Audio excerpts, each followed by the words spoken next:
Chapter 417. Seeing his boss's reaction, Shenmue didn't dare to speak at this moment. He hesitated before asking, should I leave it here or just ignore it and send it back? Mo Jingshan looked at the two agreements in his hand and threw the pen on the table. Put it down. Go out first. Shenmue had to walk to the desk and put down the agreement. Then, not daring to look at Co Mo's face again, he quickly slipped out. The office was empty and quiet. Mo Jingshan picked up the divorce agreement on the table and glanced at it. Jin Wan's handwriting was very beautiful. It was not the regular hairpin-style small regular script. The slightly connected strokes were elegant and a bit free and easy. It could be seen that she did not hesitate at all when she wrote. Every stroke was very smooth. When Mo Jingshan received the divorce agreement, Jin Wan had been discharged from the hospital. That night, Mo Jingshan returned to the Yew Garden Villa. The servants in the villa were all there, including Auntie Chen, but Jin Wan was nowhere to be seen. From 7:00 p.m. to midnight, Jin Wan did not come back.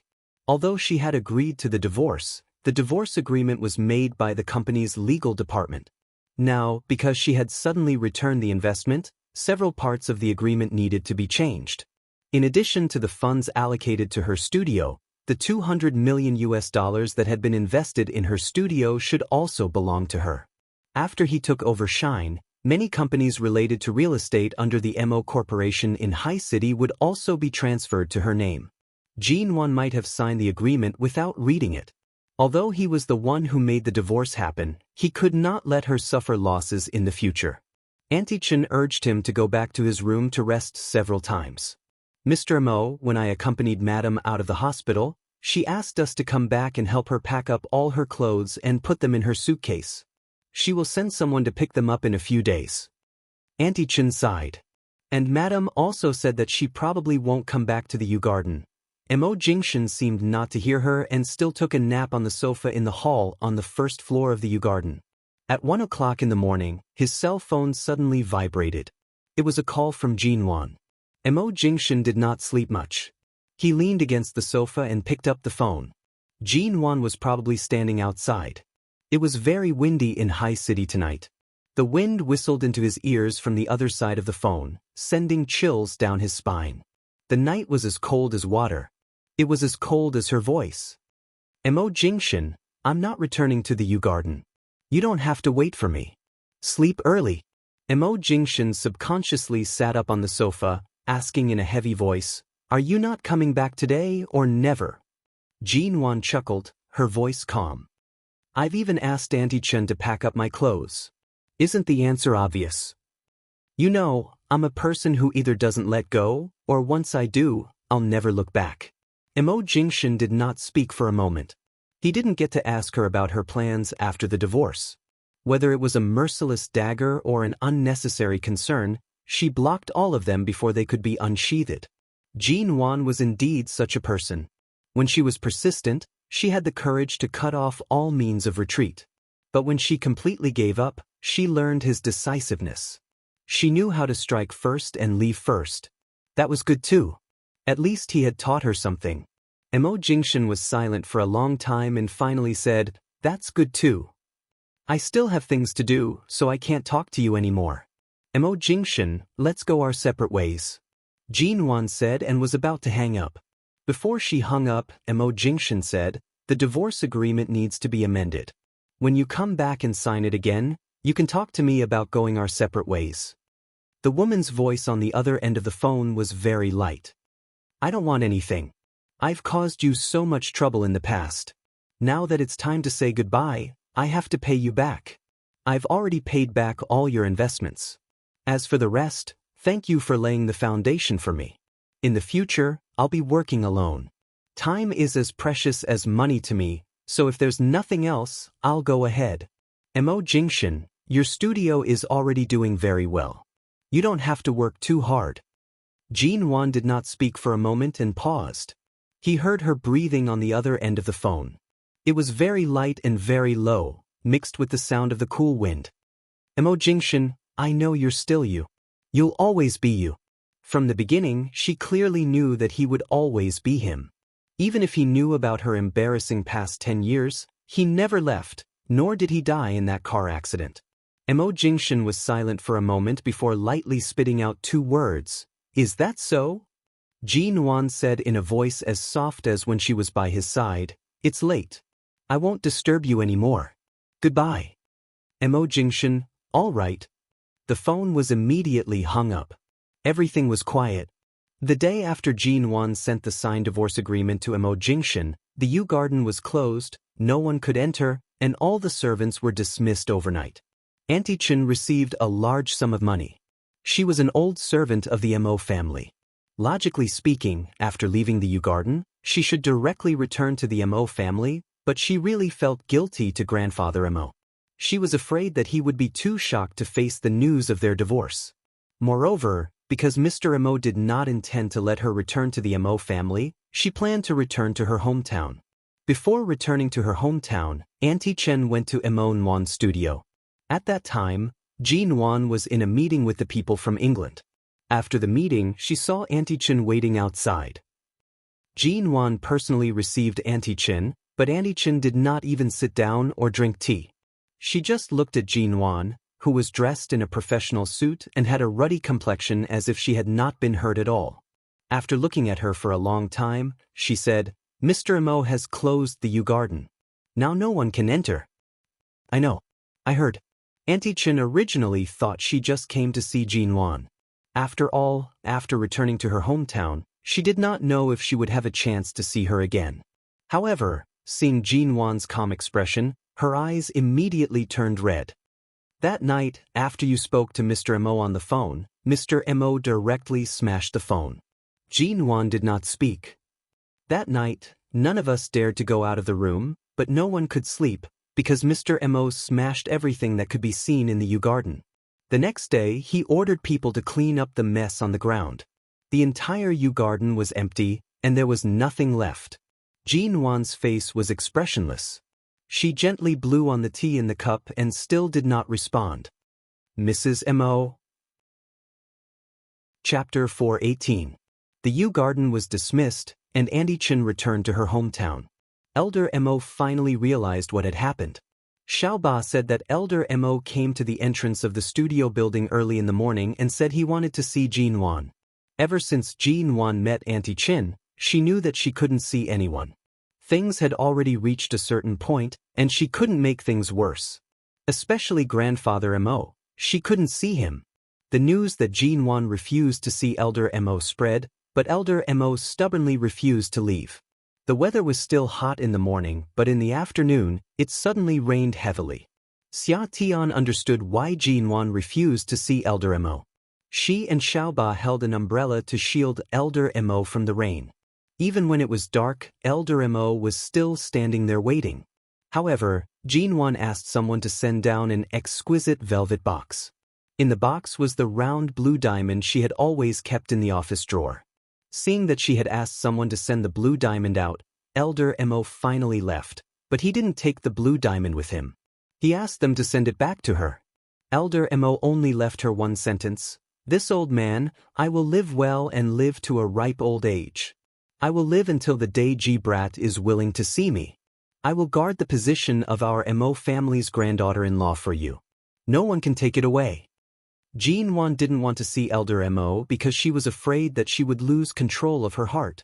However, even if she didn't see him, the words Elder Mo left her still made her completely defeated. That night, Ji Nuan got drunk alone in the hotel. She didn't look for anyone. Xia Tian, Xiaoba, and all her friends and colleagues didn't know where she was. She went to the supermarket alone to buy a lot of wine and called the supermarket staff to send more wine to her room. This was a hotel directly opposite AO Lan International and the Mo Corporation building. It was very high and had a balcony. Wearing a long skirt, she sat on the balcony, feeling the cool breeze.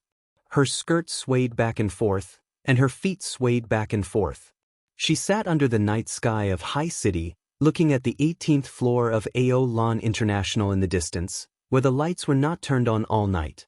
Then she seemed to inadvertently look at the top floor of Mo Corporation, where the lights were also not turned on tonight. She felt that many memories were replaying in her mind like a movie. However, after they were replayed one by one, She seemed to have forgotten most of them. He didn't know how much wine he had drunk on the balcony. When he felt that he might fall from the balcony if he continued to get drunk, he reluctantly climbed back to the bed in his room and drank alone against the white wall until late at night. She didn't even know how drunk she was after that. She only knew that she was so drunk that she fell asleep. She didn't know how long she had been drunk or how long she had slept. Halfway through, Jinwon received Xia Tian's call. When Xia Tian heard that she was drinking, she asked where she was and didn't call her again, considerately giving her some time to be alone. After waking up, she continued to drink. Jinwon didn't eat anything and relied on wine to survive. When she couldn't drink any more and felt sick to the point of vomiting, she finally threw the wine into the garbage bag and lay on the bed to sleep. When she finally woke up completely, it was the morning of the third day. Jinwon opened her eyes and looked at the fluttering curtains and the sun hanging high in the east outside the window. She got up, walked to the balcony, and looked downstairs at everyone who got up early in the morning to rush to work. She looked at all kinds of people in the world. After staring at it for a long time, she came to her senses and returned to her room. She threw all the bottles of wine out of the room and went to take a shower. She brushed her teeth and washed herself from head to toe. After the smell of the wine had disappeared, she changed into clean and comfortable clothes and walked out. After carrying her bag and leaving the hotel, she passed by a hair salon. Jinwon entered and cut her waist-length hair into a shoulder-length, medium-short haircut. As she left the salon, Jinwon tossed her hair and recalled what Feng Ling had said. After cutting her hair short, it was indeed very comfortable. She didn't care about the 3,000 strands of worry. What was important was that it was really relaxing. She went to a nearby vegetarian restaurant to have a full breakfast and then returned to the studio to resume her normal work and life. A week later, Mr. Zan specially came from England to discuss the joint venture. Mr. Vince of BGY Group was still interested in her and hoped to persuade her to give up the idea of going to England. However, Jinwon still signed a contract with England. Once it was signed, she would probably develop in England for 2 to 3 years after leaving Haicheng. Xia Tian would temporarily take over as the person in charge of Emonwan Studio. However, Xia Tian insisted that she was only managing. If Jinwon dared to not return after 3 years, she would directly take the people from the finance department and leave. At that time, not only would she lose the studio, but her best friend would also run away. She wanted to see where she could go to cry in the future. Anyway, Xia Tian did indeed threaten her like this. After that, there were various preparations for staying in England for a long time. In the end, only Xiao Ba and a few interns who hoped to receive various work training opportunities decided to follow Jinwon to England. Xia Tian would bring a group of veterans from the studio to oversee Emonwan Studio in Haicheng. All these arrangements were settled. These 3 years, you really don't plan on coming back.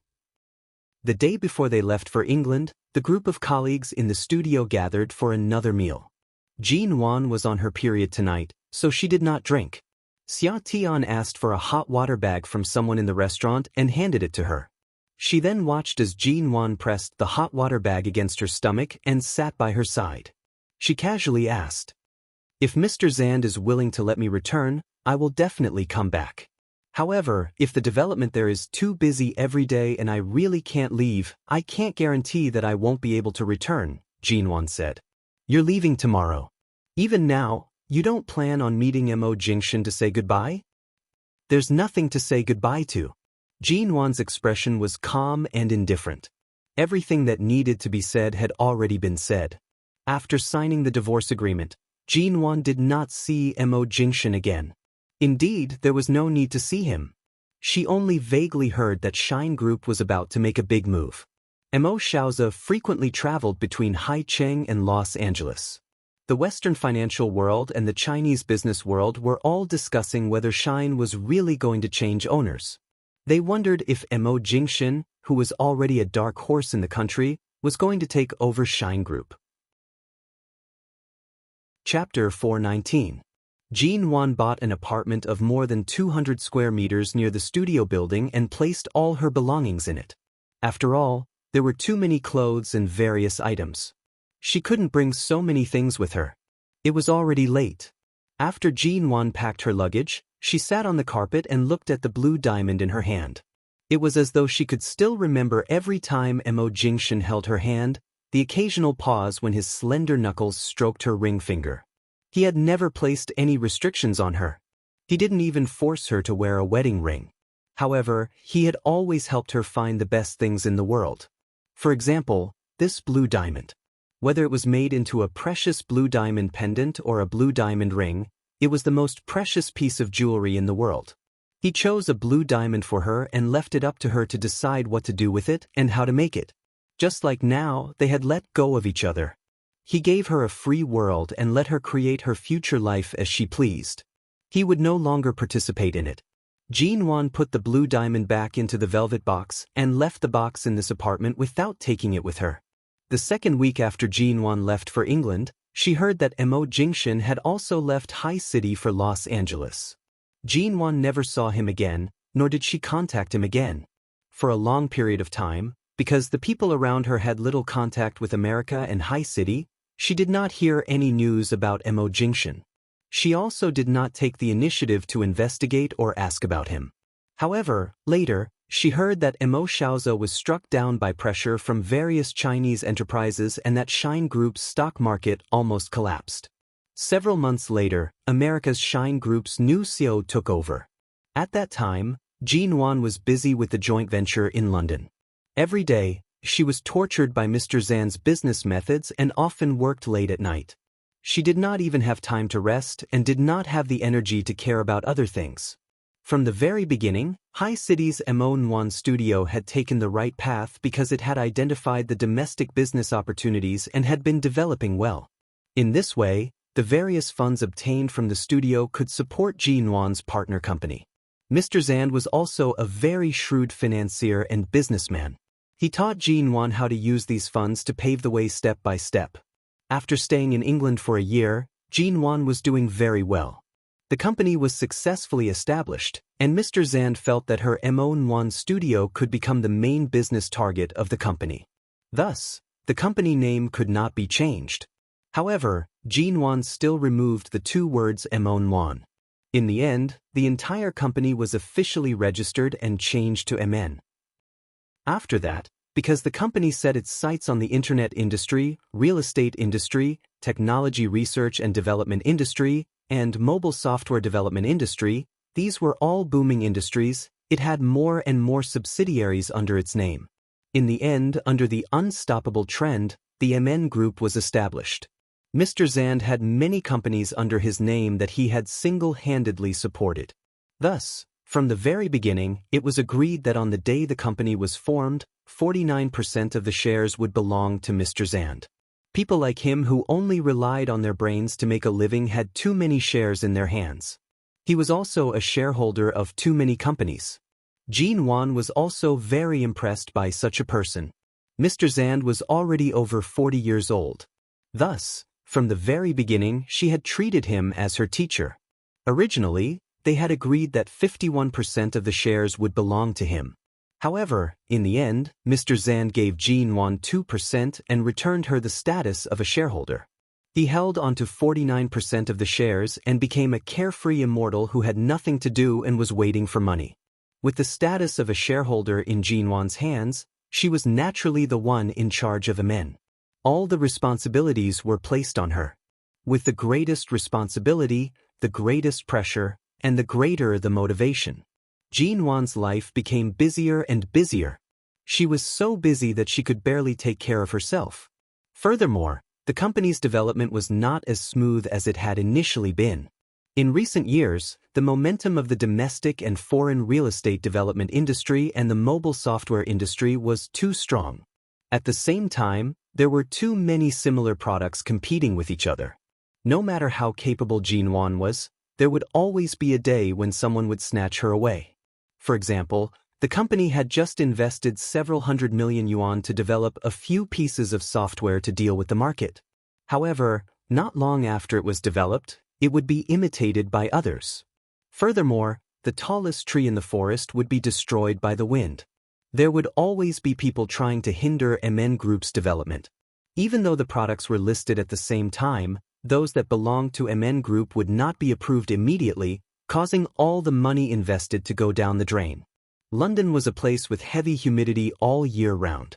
When Jean Wan first arrived, she would have rashes all over her body.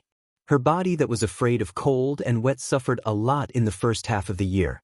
Later, in order to avoid skin inflammation, which she didn't know was caused by acclimatization or her delicate body, she began to give up on all short-sleeved clothes. Every day, she would either wear long sleeves or long skirts. She also tried to walk outdoors as little as possible. This way, the rashes on her body and face gradually improved. It was precisely because she dressed like this every day that her originally fair skin became even fairer and more tender. In the eyes of many tall British men, she was indescribably beautiful. Jean Wan had many suitors. Xiao Ba, who had always been by Jean Wan's side, completely understood Jean Wan's temper and had helped her reject many of them. Occasionally, when she encountered some difficult suitors, Jean Wan would personally deal with them. She would often display her true colors and make the other party speechless. By the second year in London, the originally thriving MN Group had fallen into an unprecedented financial impasse. Mr. Zand had accompanied her to pave the way for the early stage and was now busy advising other companies. He couldn't spare any attention to help Jean Wan. Furthermore, he believed that Jean Wan was capable enough to tide through the difficulties and didn't need to rely on others' help. After that, MN Group staggered through a year-long financial crisis. However, it was temporarily overshadowed by many companies who had finally seen a business opportunity and completely copied their company's business model. The money they earned in the first year was greatly lost in the second year. At the end of the year, the little money they had left was completely emptied. In the short 2 years after the divorce, Jean Wan had tasted the taste of success, but she had also suffered the taste of failure. Chapter 420. Jean Wan's MN Group fell into a financial crisis, but Shine Group in the United States was saved by Mo Jingshan's shrewd decision, and Shine Group flourished in Mo Jingshan's hands. In the past 2 years, Jean Wan had been in good health. Her complexion had become ruddy, and her overall health index had been rising. However, in the past 6 months, she had lost a lot of weight because of the financial crisis and all kinds of pressure. She didn't eat on time, but lived a regular life that even she found incredible. But she was under too much pressure and had too many things to do. Even if she often slept to catch up on sleep when she was not busy, the pressure of day after day still hovered over her head. Carrying a multinational group was not as simple as carrying a small studio. The studio could be sold at any time and announced its closure at any time, but a large multinational group was involved in many aspects, and everything was not so easy. In the office building of MN Group in London, many employees had been laid off. The company building, which had been lively last year, was especially deserted this year, but it was precisely because of this that the people who stayed were very busy. Once they were busy, they had no time to be sentimental about the departure of their old friends. Only Jean Wan occasionally stared at the empty seats in a daze after the meeting. Those empty seats were the directors and managers of several departments who had resigned and left because they no longer thought highly of MN Group. This was the reality of society. When you won, others would crowd around you, but when you looked like you were about to lose, some people would decisively leave before everything became a foregone conclusion. Their gazes would also quickly turn elsewhere, no longer as eager as they used to be. On the left side of the conference room was a huge circular floor-to-ceiling window, facing the direction of China. From afar, across the mountains and rivers of the earth, it seemed that the blooming flowers of High City at this time could be seen. Sometimes when Jean Wan returned from work and lived in the same apartment as Xiao Ba, she would always go over to see Xiao Ba and Xia Tian's video chat, but she didn't take the initiative to send a video chat. What on earth had changed in 2 years? A year ago, things like Weibo became popular in the country, and the number of communication software on mobile phones increased day by day. Some of the software was first developed by MN Company, but in the end, it was copied by others, and after a simple modification, it became the most popular software. Jean Wan sat in the condo, looking at the day and calculating the time, and suddenly smiled. Time really flies. In a few months, Even WeChat will be released. An era was coming, and an era was silently being suppressed. Little by little, time seemed to overlap with the world she once lived in. Everything seemed to have returned to its original point. The only difference was the difference of 10 years and 2 years. The other difference was that she was no longer the homeless Jinwan who had lost everything. But what did she have now? The Ji family didn't go bankrupt, and Ji Hongwen was still living peacefully, but since she learned about her birth, she still kept in touch with her family, but she still remembered many rules that she shouldn't break, so she didn't even know where her home was. The studio was now officially under the name of MN Group, and Xia Tian was in charge of it in High City.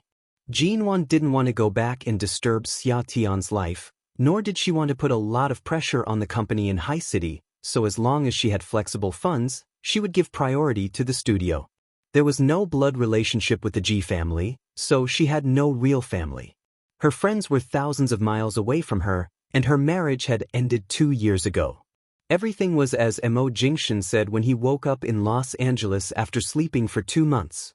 The trajectory of life shouldn't be reversed, and everything should return to its original point. Xiaoba had a boyfriend in the company. He was a foreign student.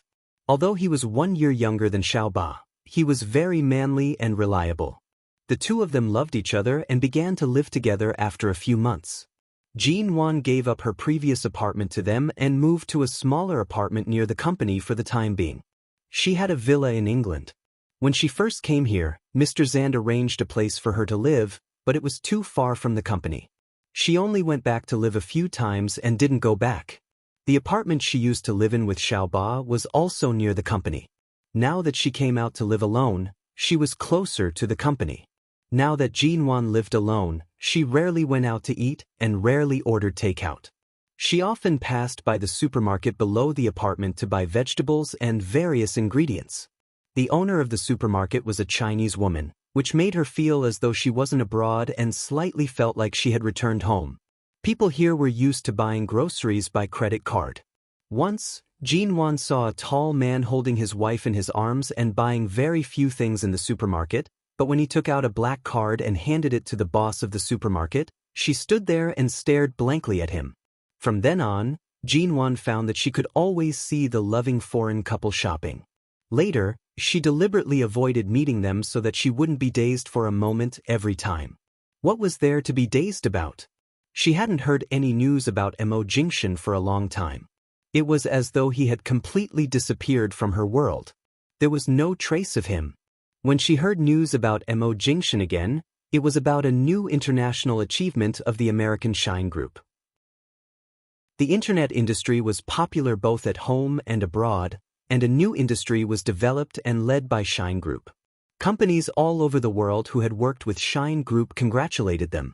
Although MN Group and Shine Group didn't have much contact, some of their partners were related. From the perspective of a fellow Chinese company, or from the perspective of an old acquaintance, perhaps Jinwan should congratulate them, but she also knew that such an achievement wasn't surprising to him at all. In the future, Shine Group would have countless epic achievements, all of which were made possible by Mo Jingshan after he took over Shine. She usually calmly restrained her emotions, but occasionally had to drink at social events. After getting drunk, she couldn't help thinking, what was Mo Jingshan doing now? Would he be annoyed or even annoyed by the increasingly frequent fawning on Shine Group? Was everything going well in his life? Chapter 421. She would think a lot and wonder if Mo Jingshan's cold and noble character would make Shine's partners uncomfortable. But no matter how she thought about it, she felt that she was worrying for nothing. She didn't even have time to worry about her own business, and now she had to worry about other people's business. Just by looking at Shine's glory in the past few years, she knew how simple it was in Mo Jingshan's hands. He was not like her, facing countless crises and risks. She didn't even know if MN Group could survive in her hands. When a person was not strong enough, he needed to be as smooth as her. If he was strong enough, he would be like Mo Jingshan. The only ones who needed to be smooth and slick were his subordinates, not him. Shine Group gradually became a legend among Chinese companies. On the other side, no matter how hard Jinwan worked, MN Group was suppressed too much by its peers and failed to qualify for the Chinese company selection at the end of the year. She heard that people from Shine Group would come to participate in the selection conference this time. She didn't know who they were, but Jinwan was not qualified to go. The end of the second year was spent in all kinds of failures. Now it was the beginning of another year, and Jinwan started working like crazy. She was often busy in the company and personally participated in all the projects and departments. This year was the third year since MN Group was established in the UK. She couldn't lose, and she had to win. This time, she had learned a lesson from her previous mistakes. She kept all her new projects under wraps until the day they hit the market. She didn't expose all the explosive points, bit by bit. Not only did she attract the attention of consumers, but she also made it difficult for her competitors, who were eyeing her covetously, to see through her plans and projects. Even if they wanted to imitate her, they had to wait until her projects became popular. Otherwise, not only would they not be able to suppress the momentum of the MN Group, but they would also be rejected by the public. What was worth celebrating was that Jinwan's path became more and more careful and steady. She hid all the initial sharpness and achieved great success. This year's spring had just passed, and MN Group received the Innovation Award from the Overseas Business Summit and investment funds from various parties. Regaining confidence, all the plans that had been put aside last year began to be carried out. In half a year, Jinwan, as expected, recovered everything she had lost last year. Jinwan focused on the development of MN Group this year. She didn't want to lose, so she asked all her employees to work hard together. Even Xiaoba didn't have time to fall in love and stayed with Jinwan in the company all day. Mr. Zan saw that Jinwan actually had the ability to start from zero in the face of such pressure and difficulties. Seeing her current achievements, he happily invested the hundreds of millions of yuan he had earned from her in the first year into the company. He did not participate in the shares, and the shareholders still belonged to Jinwan. This old fox invested money when it was profitable, and when it was losing, he withdrew his net. Now that he saw that MN Group was thriving, he came to invest again. But facing this old fox who had been in the financial world for many years, even though Jinwan had seen through his tricks, she didn't refuse. After all, what she lacked now was investment. She didn't lose anything by dealing with this old fox. Instead, she learned more. In this third year, Jinwan kept fighting for all the investments and opportunities.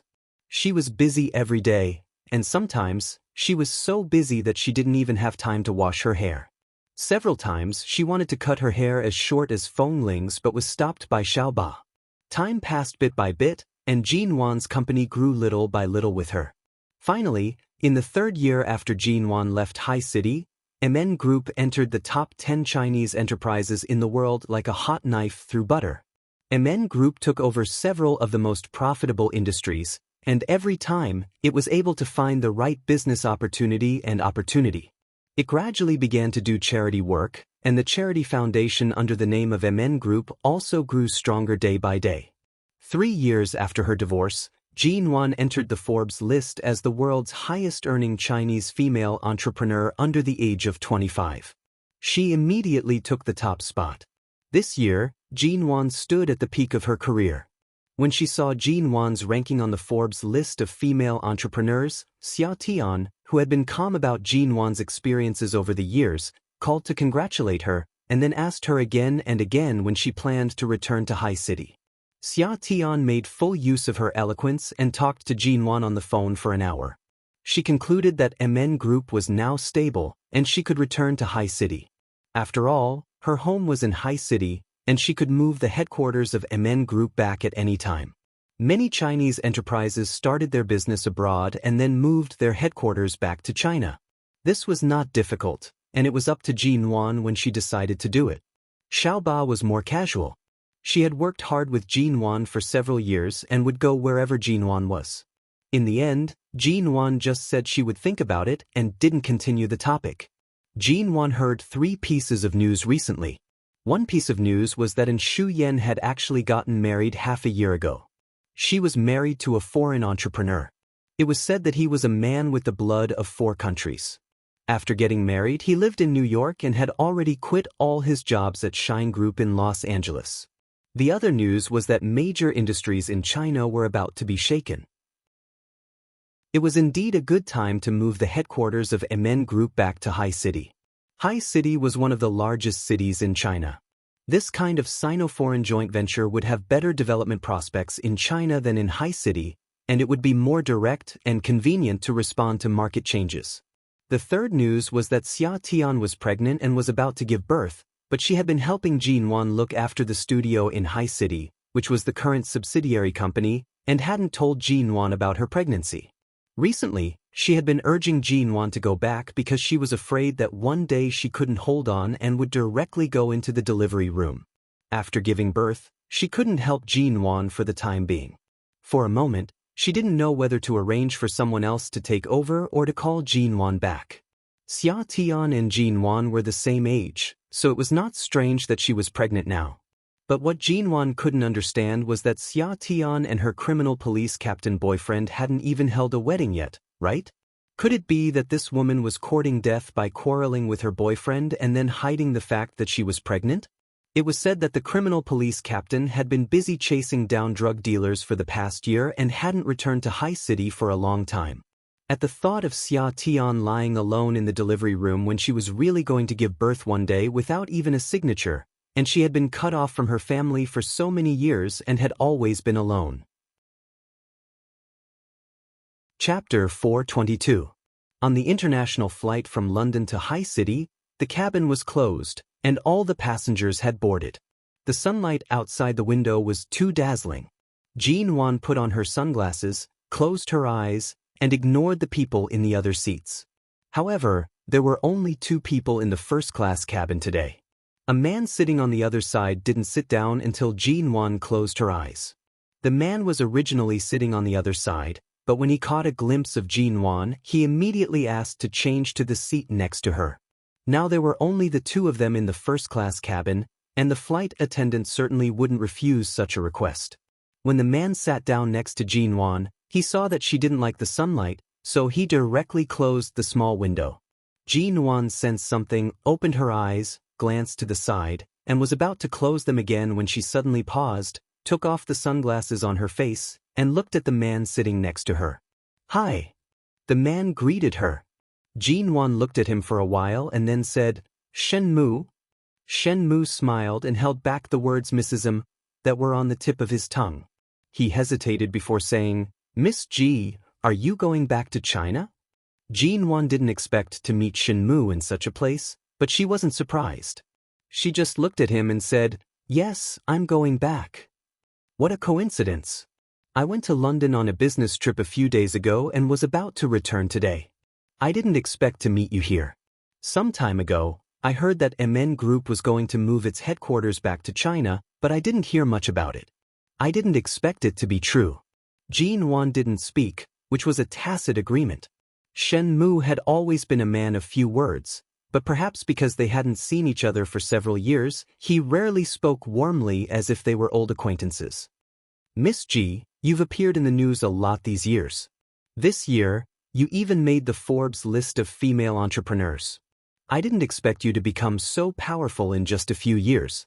In the past, many people didn't think highly of you when you were in the real estate industry, but now the real estate industry has been soaring, and your income is really amazing. This year, most of the companies in the real estate industry are winners. I have to say, Miss Ji, you really have foresight." As a young female representative of Chinese enterprises in the past 2 years, Jin Wan's name had already spread far and wide. Several flight attendants at the airport heard their conversation and couldn't help but look at her. On these foreign airlines, most of the flight attendants were young men. Those people looked at Jin Wan, only to see that Jin Wan did not move, as if she did not hear Shen Mu's words. She just sat there quietly, listening without any response, nor did she smile politely. She was clearly a very young woman, but she looked calm and peaceful, and in such silence, revealed a mature charm beyond her age. Even Shen Mu found that Jin Wan had changed a lot in just a few years. Every pore on her body exuded an eye-catching temperament.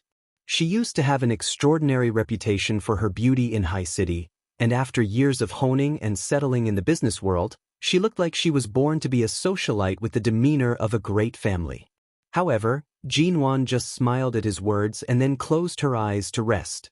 He didn't know if it was intentional or not, but she didn't say more to him, nor did she continue to respond to Shinmu. On the contrary, Shinmu still looked at Jinwan from time to time, but Jinwan treated him as if he was invisible and didn't respond. Even when they flew from England to China, Jinwan didn't take the initiative to communicate with Shinmu. Shinmu felt a little wronged. It was CEO Mo who divorced her, not him. Although he had been working for CEO Mo, Miss G's completely indifferent attitude was really cold. The flight attendant reminded them that they would land in High City in half an hour. Shinmu tactfully returned to his original seat and sat down. Seeing that he didn't know when he would see Jinwan again after getting off the plane, he thought about it and sat down next to her. "Will there be a car to pick you up after you get off the plane? If there isn't, do you need me to drive you back? My car is at the airport. I changed my flight at the last minute and haven't informed them. I don't think there will be anyone to pick me up," Jinwan replied and glanced at him. At the same time, she took a look at him. "Didn't you go to the United States to work for Shine these years? The MO Corporation has merged into the Shine Group's China branch. You're no longer working in High City. Why is your car at the airport?" "Miss G, don't you know?" Shinmu asked with a smile. Jinwan glanced at him indifferently. "Know what? I've been back in China with CEO Mo for more than 4 months. Shine Group's subsidiaries around the world are in a stable financial condition. After CEO Mo took over, he personally screened many of Shine's managers. Now, even the person in charge of the headquarters in Los Angeles came with CEO Mo. They're all trustworthy right-hand men, and CEO Mo doesn't need to worry about them at all.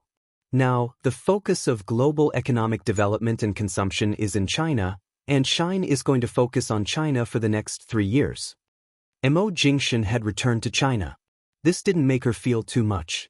It only took her a moment to suppress her slight surprise, but she didn't expect that Mo Jingshan had returned to China. "I went to London last week for a temporary assignment. My car is parked at the airport. If you don't have a car to pick you up, why don't you hitch a ride with me? Anyway, I'm going back to High City, and there's no one else in my car. It's not inconvenient. Nowadays, young, beautiful, and obviously rich girls like you had better not take a strange car. It's easy to get into trouble." Shenmu's following words faintly reached her ears. Jinwan glanced at him and smiled, but still rejected him. "No, I happen to have a frequent customer here after I get off the plane. I'll take their car back. I won't bother you." Shenmu's words were suddenly stuck in his throat. He thought for a while and said, "CMO may go to the company today. Don't you want to see him?" However, when he said this, the plane landed. There was a loud sound of the plane's wheels landing, the sound of the plane sliding on the flat ground, and a series of announcements in English and Chinese from the cabin announcing that the plane had landed safely. There were so many noises around that he didn't know whether Jinwan heard it or not, but she put on her sunglasses again at this moment and didn't respond. The author's words. Chapter 423. The sound of the huge rollers landing on the ground, the sound of the plane gliding on the flat ground, and the announcement of the safe landing in English and Chinese came from the cabin. There were so many noises around that he didn't know whether Jinwan heard it or not, but at this moment, she put on her sunglasses again and didn't reply. The cabin door opened, and Jinwan got up and left, not looking back again. Shenmu hesitated and got up to follow her, but he didn't expect that Jinwan really had a client to meet at the airport. As soon as she walked into the airport lobby, a man about 30 years old came up to her with a smile. Jinwan waved at the man. When she turned to pick up her suitcase, she saw Shenmu standing a few steps behind her. However, she only glanced at him and politely nodded her head at him before turning to leave. Shenmu was about to raise his hand and say, "Then I'll see you another day." However, Jinwan didn't even give him a chance to speak and left. Shenmu's hand froze in the air and then he put it down awkwardly. In the past, Miss G was quite easygoing. Every time she went to the MO Corporation, she would say hello and be very polite to him, which was a far cry from the attitude she had now when they were almost strangers. Seeing Jinwon walking with a man in his 30s, who seemed to be talking and laughing, Shinmu couldn't help sighing and sighing. Without saying anything more, he walked out of the airport lobby. A few days ago, I heard from CEO Xia that you were going to return to China. I thought it would take you at least a few months to prepare, but I didn't expect you to come back so soon. The man beside Jinwon asked the secretary behind him to take her luggage, and then walked beside her, talking to her. I didn't plan to come back so early. I'm used to it in the UK these years. Jinwon smiled and said, but Xia Tian is about to give birth. I can't still be carefree in the UK at this time. I have to come back and take over the business in High City, lest she can't even feel at ease when she gives birth. Who said you lived a carefree life in the UK? People who don't know you only see the glory you have now, but how many people know what kind of life you have been living in the UK for the past 3 years? Jinwon smiled. Everyone has to work hard. I haven't worked hard for a long time. If it weren't for you, Mr. Vince, who helped me deal with so many tricky contracts and resource disputes with various companies every time you were sent to the UK in the past 2 years, I'm afraid I wouldn't have been able to establish myself in this industry so quickly. Speaking of, I have a lot of benefactors. Mr. Zand, on one hand, Mr. Zand is my partner, and on the other hand, is my teacher. He has taught me a lot of business skills, and Mr. Vince, you are my benefactors. What benefactors? Aren't you my confidant? The man walking beside her glanced at her meaningfully. The secretary following behind Mr. Vince was no longer the same one from 3 years ago. She had long noticed that Mr. Vince had been deliberately applying to be sent to the UK in the past few years. Anyone with a discerning eye could tell that every time Mr. Vince went to the UK, he would specially visit Jinwon. However, although Jinwon's relationship with Mr. Vince had gradually become closer, she seemed to have never seen Mr. Vince's repeated attempts to show goodwill. She only regarded him as a partner or friend, and for 3 years, she had never crossed the boundary of a friend. He really didn't know whether this Miss G's EQ was too low or she was too arrogant. How could she not be moved by him? Hearing the words confidant, Jinwon just raised her eyebrows slightly, smiled, and looked at the weather outside the airport hall. The average temperature in High City in June is more than 30 degrees. I can feel the heat assaulting my face even before I walk out. Am I wearing too much? Mr. Vince didn't dwell on the topic just now. In the past few years, he had figured out Jinwon's character. She devoted herself to her career and seemed to have almost disappeared.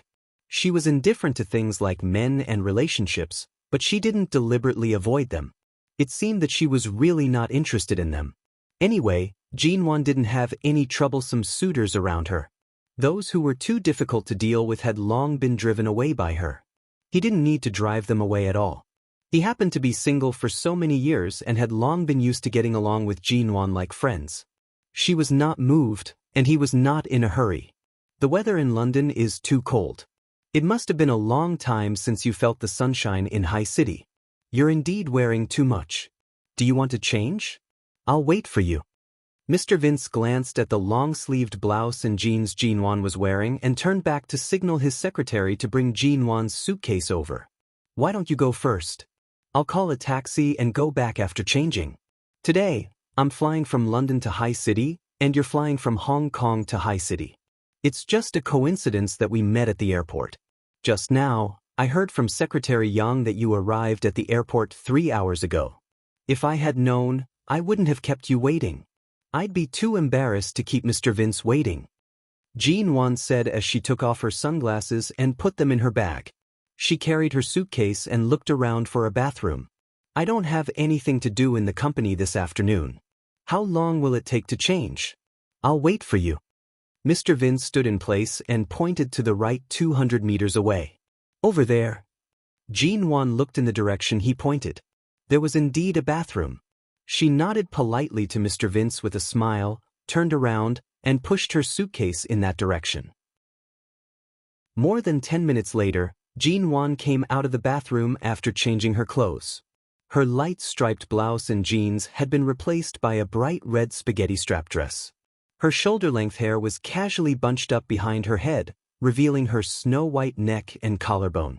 She looked cool, casual, and not deliberately seductive.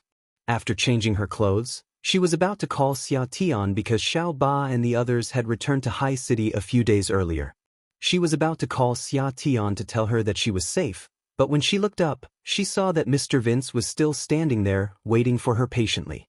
Mr. Vince saw Jean Wan change from a distance and gave her a smile of praise and appreciation. After Jean Wan walked in, the secretary behind him took Jean Wan's luggage. Many passers-by couldn't help glancing at the beauty in the red dress. It was not uncommon to see such a beautiful and fair-skinned beauty, but the temperament of this beauty in the red dress was particularly eye-catching. The kind of beauty that was beautiful but not arrogant, glamorous but not conceited, and completely unrestrained and composed made many men look at her. Even Secretary Yang couldn't help glancing at Jean Wan. No wonder Mr. Vince, who didn't want to marry, could fall for Miss G. Chapter 424. It had been a year since she left the airport and returned to downtown High City. Jean Wan looked at the familiar buildings on the roadside. She didn't expect that 3 years had passed so quickly, but nothing in High City seemed to have changed. It was as if she had never left. "Are you sure you don't want me to send you back to your place?" Mr. Vince sat in the car and looked at Jean Wan, who had been quietly looking out of the window. "No, I'll go back to the company first. The new studio you moved to 3 years ago has become the old site. The new office building is not in the city center, but in the western part of the city, which is far away from where you used to live. Are you going to change your living place?" Jean Wan did intend to move after coming back. She didn't answer but looked out of the window. After a while, she said, "I'm not sure. I'll see. If you need anything, you can call me at any time. I've troubled you a lot when I was in London. Now that I'm back in High City, I have a lot of friends and relatives here. I'd better not trouble you, Mr. Vince. Now that I'm back, I just need to deal with some trifles. The rest will be handled by the people in the company. I don't need any help." Mr. Vince didn't insist. Seeing that Jean Wan was a little underdressed and the air conditioner in the car was too high, he sternly ordered, "Turn down the air conditioner." The secretary sitting in the front passenger's seat hurriedly raised her hand and turned down half of the air conditioner. Jean Wan seemed not to hear it and acted as if it had nothing to do with her. She took a look at the time and said, "It will take at least 40 minutes to get to the West District from here. It's too far from your BGY company. I can get off here." "It's all right. I'll take you there first." Jean Wan couldn't persuade him, so she simply stopped talking, closed her eyes, leaned back in the seat, and no longer participated in any conversation. When they arrived at the West District, the Mercedes-Benz drove to the main entrance of the High City Company building of MN Group's China division. Mr. Vince was about to raise his hand to wake Jean Wan up, but the moment his hand touched her, Jean Wan had opened her eyes. The woman in the red dress had slept for 40 minutes, but the moment she opened her eyes, Mr. Vince could see that she hadn't slept at all. "Here we are. Thank you." She was about to get out of the car when Mr. Vince suddenly held her hand and put a velvet box in it. Jean Wan silently looked at the velvet box in her hand and then at him. "What is this?" "Consider it a gift for your return to China." Jean Wan gave a faint smile but didn't even open it. She put the box back into his hand. "Thank you for welcoming me back, but I can't accept the gift. It's just a bracelet." Mr. Vince looked at her clean and fair wrist. "You haven't worn any jewelry these years. It's just a bracelet. It doesn't have any special meaning." "What, you don't dare to accept it? It's useless to goad me. If this was a shell bracelet that you bought from a seaside holiday, Mr. Vince, I might have accepted it as a souvenir. But this is too expensive, and I have no reason to accept it." She didn't need to open it at all. Just by looking at the small logo on the box, she knew it was a top jewelry brand in the world. Any piece of silver or crystal jewelry cost more than 100,000 yuan. Even though both of them were rich, she couldn't accept a simple gift. Seeing that Jean Wan was so determined, Mr. Vince didn't say more and put the box on the seat with a faint smile. "All right, I won't force you. If you don't like it, I won't give it to you again." Knowing Mr. Vince's feelings for her, Jean Wan usually wouldn't allow a man who had improper thoughts about her to stay with her for too long or become her friend. Just as Xia Tian said, she seemed to have changed a lot, but the arrogant and unapproachable personality of a teenager was still hidden in her bones. She didn't have any tolerance for men she didn't like. All pursuers were pushed away by her as if they were garbage, and she wouldn't give them a chance at all. But Mr. Vince was too considerate.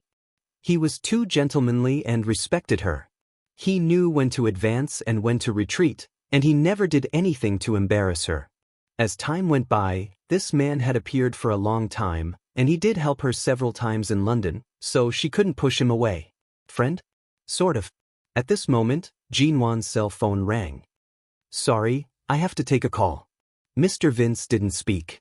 When Jinwan answered the phone, he got out of the car and asked his secretary to bring her suitcase down.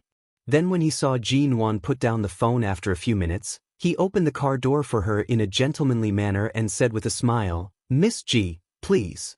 Jinwan put her cell phone back in her bag, nodded politely to Mr. Vince, and got out of the car, declining his request to send her back to the building. When their car drove away, Jinwan walked into the office building with her suitcase. Although she hadn't been in High City for years, the security guards and staff at the gate recognized her as the president of the MN Group, so she walked unimpeded and no one dared to stop her. As soon as he entered, he saw two tall and fat men making a lot of noise at the front desk. They were smashing things and smashing cups. The two front desk ladies standing at the front desk were holding the landline and making a phone call nervously. Jinwan glanced over there and heard one of the men who was smashing things say, Ask the person in charge to come out. We bid for a piece of land first. How did it become your MN Group overnight? Relying on the fact that the MN Group has been doing well in the domestic real estate industry in the past 2 years, you even dare to rob our Heng Cheng's land, don't you? You guys sure have guts. Sir, don't be impulsive. This building is so tall that it will take a while for a normal person to take the elevator down from the office. Besides, as you saw at the bidding meeting last time, our CEO Xia is pregnant. Even if she wants to go downstairs, she has to wait. Don't smash things. After putting down the phone, the receptionist looked at the two tall men in horror and nervousness. She didn't dare to stretch her hand forward, but she still spoke carefully, lest she really broke something. What's wrong with being pregnant? You can rob our Heng Cheng's land just because you're pregnant? You've taken the net profit of that land. Do you think our boss doesn't make a living? How dare you rob the land we agreed on?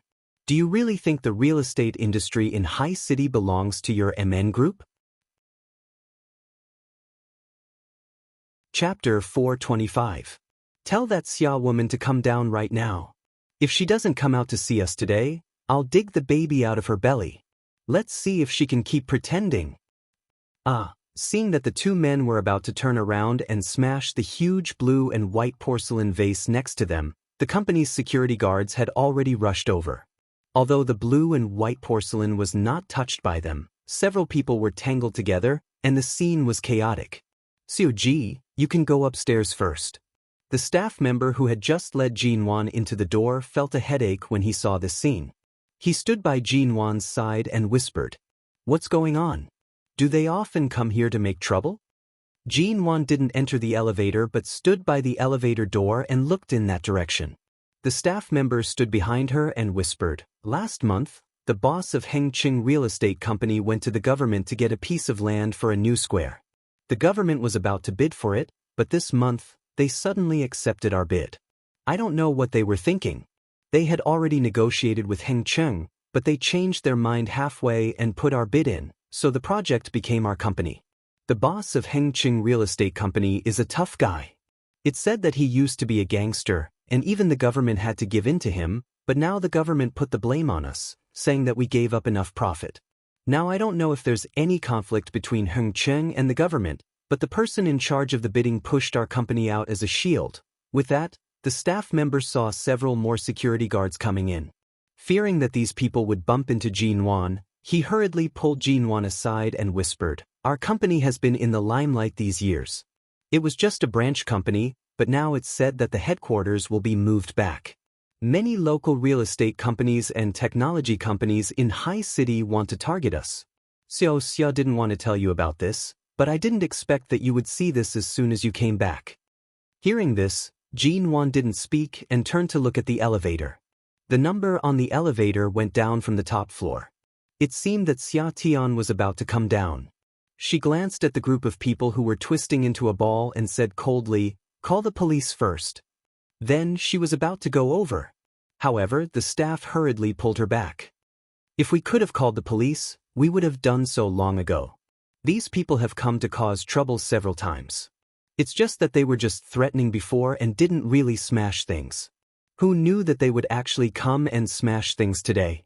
Their boss has some connections with the police. Even if you have connections, you should call the police first. Do all the police stations in Haicheng have connections with them?" Jinwan asked. The staff was stunned for a moment before nodding. "All right." Jinwan coldly turned her eyes away and walked over. She walked into the crowd surrounded by security guards. Some of the security guards had seen Jinwan in photos, and some didn't know her. Seeing such a young and beautiful lady suddenly coming in, some of them hurriedly raised their hands to stop her. Jinwan pushed them away and looked coldly at the two strong men who had just pressed 3 or 4 security guards to the ground. "I'm in charge of this place. If you have any problem, just say it. Do you smash things to show that you are not to be trifled with? Or do you just want others to see your ugly, rabid behavior?" The two men immediately glanced at her fiercely. They thought they would see Xia Tian, the pregnant woman, but they didn't expect it to be a beautiful woman in a red dress with a perfect figure. They immediately snorted coldly, pushed away the arm of a security guard who had just been twisted, stood up, and walked over. The two men were at least 1.9 meters tall. The moment they stood up, the people around them subconsciously took a step back. Jinwan stood still and looked at the two men calmly and coldly. They stood in front of her and looked her up and down for a long time with fierce faces, but the woman in front of them was not inferior to them at all. One of the men suddenly sneered, reached out to pinch her chin, and reached out to her in a very disrespectful gesture and movement. But before his hand touched her chin, Jinwan still didn't move and said in a low and indifferent voice, "Since the government chose to give that land to MN Group, it means that your company has lost the negotiation with the government. Hengcheng Company was abandoned by MN Group and lost the first round. What you should do now is to go to the government to find out the truth and find a way to protect yourself instead of smashing things here. You can smash things here, but I'm afraid you can't afford the price." The tall man who had just raised his hand paused. For a moment, he didn't seem to understand what Jinwan meant, but her fearless aura made the two men look at her up and down in confusion, as if to determine if she was really in charge of this place. Wasn't it said that the person in charge of High City MN Group was Xia Tian? Where did this woman come from? That's right. It's obvious that you're not strong enough and only want to get benefits. You went to the government, but in the end, you still failed to get this piece of land. Instead of thinking about the problem, you came directly to MN to make trouble. Does the boss of Hengcheng really think that our MN Group is isolated and helpless in High City with only me, a big belly, in charge? Does he think he can step on us easily? Outside the crowd, Xia Tian, who claimed to be a pregnant woman, came over in a loose summer dress with a round belly. Although her belly was already very big, she didn't lose to others at all and even looked fiercer than Jinwan. The two men took another look at Xia Tian and looked back and forth between Xia Tian and Jinwan. One of them said angrily, "Which one of you is in charge here? You're as stupid as asking the parents of a child who is the legal guardian. Are you blind or are you too ignorant to know that you don't even know CEO G of MN Group? How on earth do you survive in the real estate industry?" Xia Tian walked into the crowd and ignored the two men's fierce looks disapprovingly. She just leaned over to Jinwan and whispered, "You've just come back, and you've already encountered such a disgusting thing. It's really embarrassing for me." Chapter 426. Xia Tian patted her belly gently as if she was touching a watermelon. Then she said calmly, "Isn't it obvious? There's no need to explain." Seeing Xia Tian's willing expression, it proved that this was indeed the crystallization of love and not the result of the previous life. Jinwan's heart that had been hanging by a thread finally relaxed. Now was not the time to ask these questions. Jin Wan withdrew her gaze and looked at the two men. From now on, if you have any problems, just tell me. Ms. Xia has helped me manage the affairs of High City for the past few years. Now she is about to give birth. Even if you want to make trouble, you don't have to target a pregnant woman who is about to give birth. If she is frightened by you and something happens to her, can you afford it? The two men didn't take the pregnant woman seriously at all, but since Jin Wan had said so, they didn't want to get into trouble. They just said fiercely, "Don't King play with the pregnant woman. How dare you snatch Heng Cheng's land? You should give us an explanation or fall out with us. Are you going to fight against Heng Cheng in High City in the future? If you really have the guts, our boss doesn't mind." Xia Tian frowned and was about to speak because of their harsh words, when Jin Wan raised her hand and stopped her. She looked back and said, "Let Xia go up first." Jin Wan. Xia Tian turned to look at her and said in a low voice, "The people of Heng Cheng are not to be trifled with. You have just returned to China. You don't know how many new real estate companies have been established in China in the past 3 years, and there are many in High City alone. The boss of Heng Cheng is not to be trifled with." "I know. You go up first." Jin Wan gave her a reassuring look. How could Xia Tian be reassured? Although Jin Wan had experienced many twists and turns abroad in recent years, High City, a prosperous metropolis, was not much simpler than her international business struggles. She had just returned and probably didn't know the situation of the various companies in High City. Xia Tian wanted to say something, but after all, Jin Wan was back. Everyone could see who was the boss, and Xia Tian's current situation was really not suitable for such an atmosphere. Without saying a word, several staff members dragged her out. "Hey, you guys, don't pull me, damn it, as soon as Jin Wan comes back, I'm not your boss anymore, am I? You actually don't listen to me. I still have things to say to her. Don't pull me." When Xia Tian's voice was far away, Jin Wan said mildly, "If you have anything to say, come into my office." The two men immediately looked at Jin Wan's white and tender face with mocking smiles and raised their hands to touch it, saying, "Go to the office? The two of us and you?" Their tone was disgusting, but Jin Wan remained calm. When the man's hand was about to touch her, before the man could see what was going on, his wrist was suddenly gripped hard by Jin Wan. With a slight twist, his wrist made a crisp sound. If Jin Wan used a little more strength, his wrist would be dislocated. The two men looked at her in shock. Jin Wan clasped one of their wrists. Seeing that the man in front of her turned pale because of the pain, she gave a lukewarm smile and said flatly, "Behave yourself in public. Heng Cheng is a famous company in High City. You can make trouble, but if you do anything else disgusting, I won't take any responsibility if your company's image can't be salvaged." Not only the two tall and strong men, but also the staff and security guards around them didn't expect that Jin Wan, who looked slender, could react so quickly and seemed to be good at martial arts. "I didn't expect you to be so good at martial arts." The man whose wrist was gripped by Jin Wan was about to pull his hand out, but as soon as he moved, he felt so much pain that he couldn't exert any strength in his arm. He looked incredulously at Jin Wan, who seemed to be very relaxed and didn't use much strength at all. Seeing this, the other man was afraid of losing face in front of such a woman and was about to reach out to help, but Jin Wan said coldly, "If you want to break his arm, you can do it." The two men froze on the spot. Hearing the noise, Xiao Ba had come downstairs and entered the crowd. When she saw this scene, her eyelids twitched, and she rushed behind Jin Wan and said loudly, "Don't underestimate women. Our CEO Ji has learned martial arts from internationally award-winning martial artists. Your brute force can't even compare to the strength of a real human body's bones and acupoints. Believe it or not, if you dare to make trouble here, our Suji will break the bones in both of your arms." As Xiao Ba spoke, Jin Wan exerted a little more strength in her hand. In fact, she only exerted a little strength, but it was enough to make the man feel as if the tendons in his arm were about to break. Hearing this, the two men's arrogance was greatly reduced, but they still looked at Jin Wan discontentedly and even fiercely.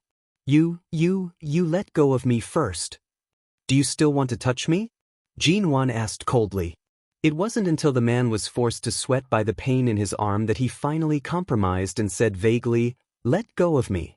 Let's talk. Jean Wan let go of him.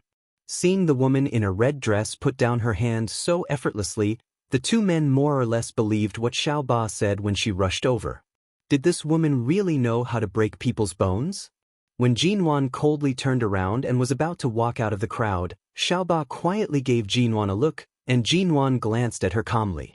The look was incomprehensible to others, but to the two of them, it seemed that they hit it off. How could she be as good as Xiao Ba said? But in the last year in London, Feng Ling went to England and stayed with Jean Wan for another year. During this period, Jean Wan was robbed by several foreigners after working overtime in the company at night. Although she didn't suffer any substantial harm, she began to learn some self-defense skills that day. So Feng Ling took some time out of Jean Wan's gym time every day. At first, she taught her some simple self-defense skills. Later, she found that Jean Wan was very willing to learn and had a good understanding, so Feng Ling designed a set of self-defense skills suitable for Jean Wan who had not undergone special physical training. She didn't need to use too much strength. She just needed to remember the most vulnerable parts of each person, remember every crack and vulnerable point of the human bones, and then combine them with the basic self-defense skills Feng Ling taught her. Chapter 427. Although Jean Wan was a good student, as Feng Ling said, she hadn't undergone rigorous physical training, so she was still weak in strength. She could only win with her wits. She could only bluff them temporarily with her little tricks. As long as the other party was scared, her tricks would work. But if the other party really wanted to beat her, she couldn't beat these two strong men.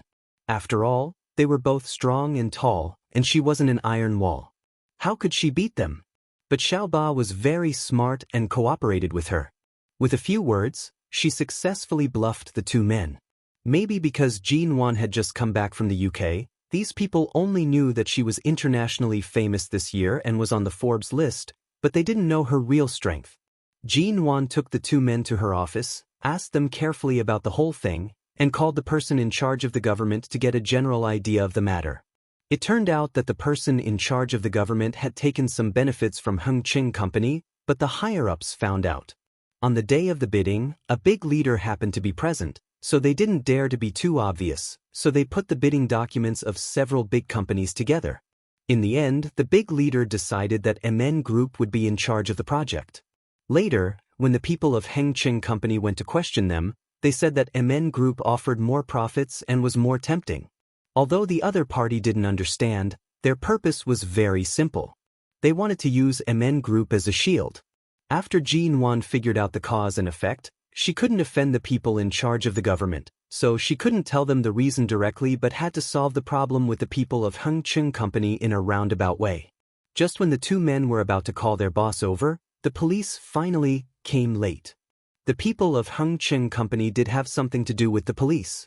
They just went through the motions and came in to make some statements. Before the problem was solved, they took the man away and let him go.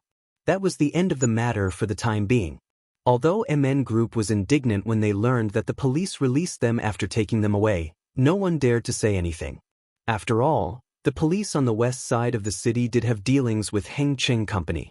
This was the way of the world, unless you had a stronger backer.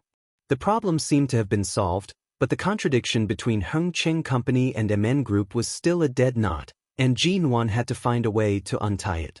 Although there were some conflicts between many real estate companies in China, this type of conflict could easily snowball into a bigger and bigger one.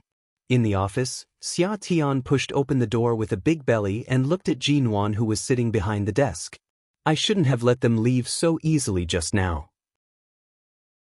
Didn't they say they were going to dig out the child in my stomach? I want to see if they have the guts to dig it out. Xia Tian walked in angrily. Clearly, she had not calmed down yet. Jean Wan glanced at her and then at her belly. How many months has it been? Xia Tian was quiet for a moment before saying, 8 months. Is she really going to give birth soon? Who on earth leaked the news to you? I've been hiding my pregnancy from you. Who dares to tell you? Why didn't you tell me? Are you going to come back to work as soon as you get out of the delivery bed? Jean Wan glanced at her coldly, turned on the computer, and typed on the keyboard.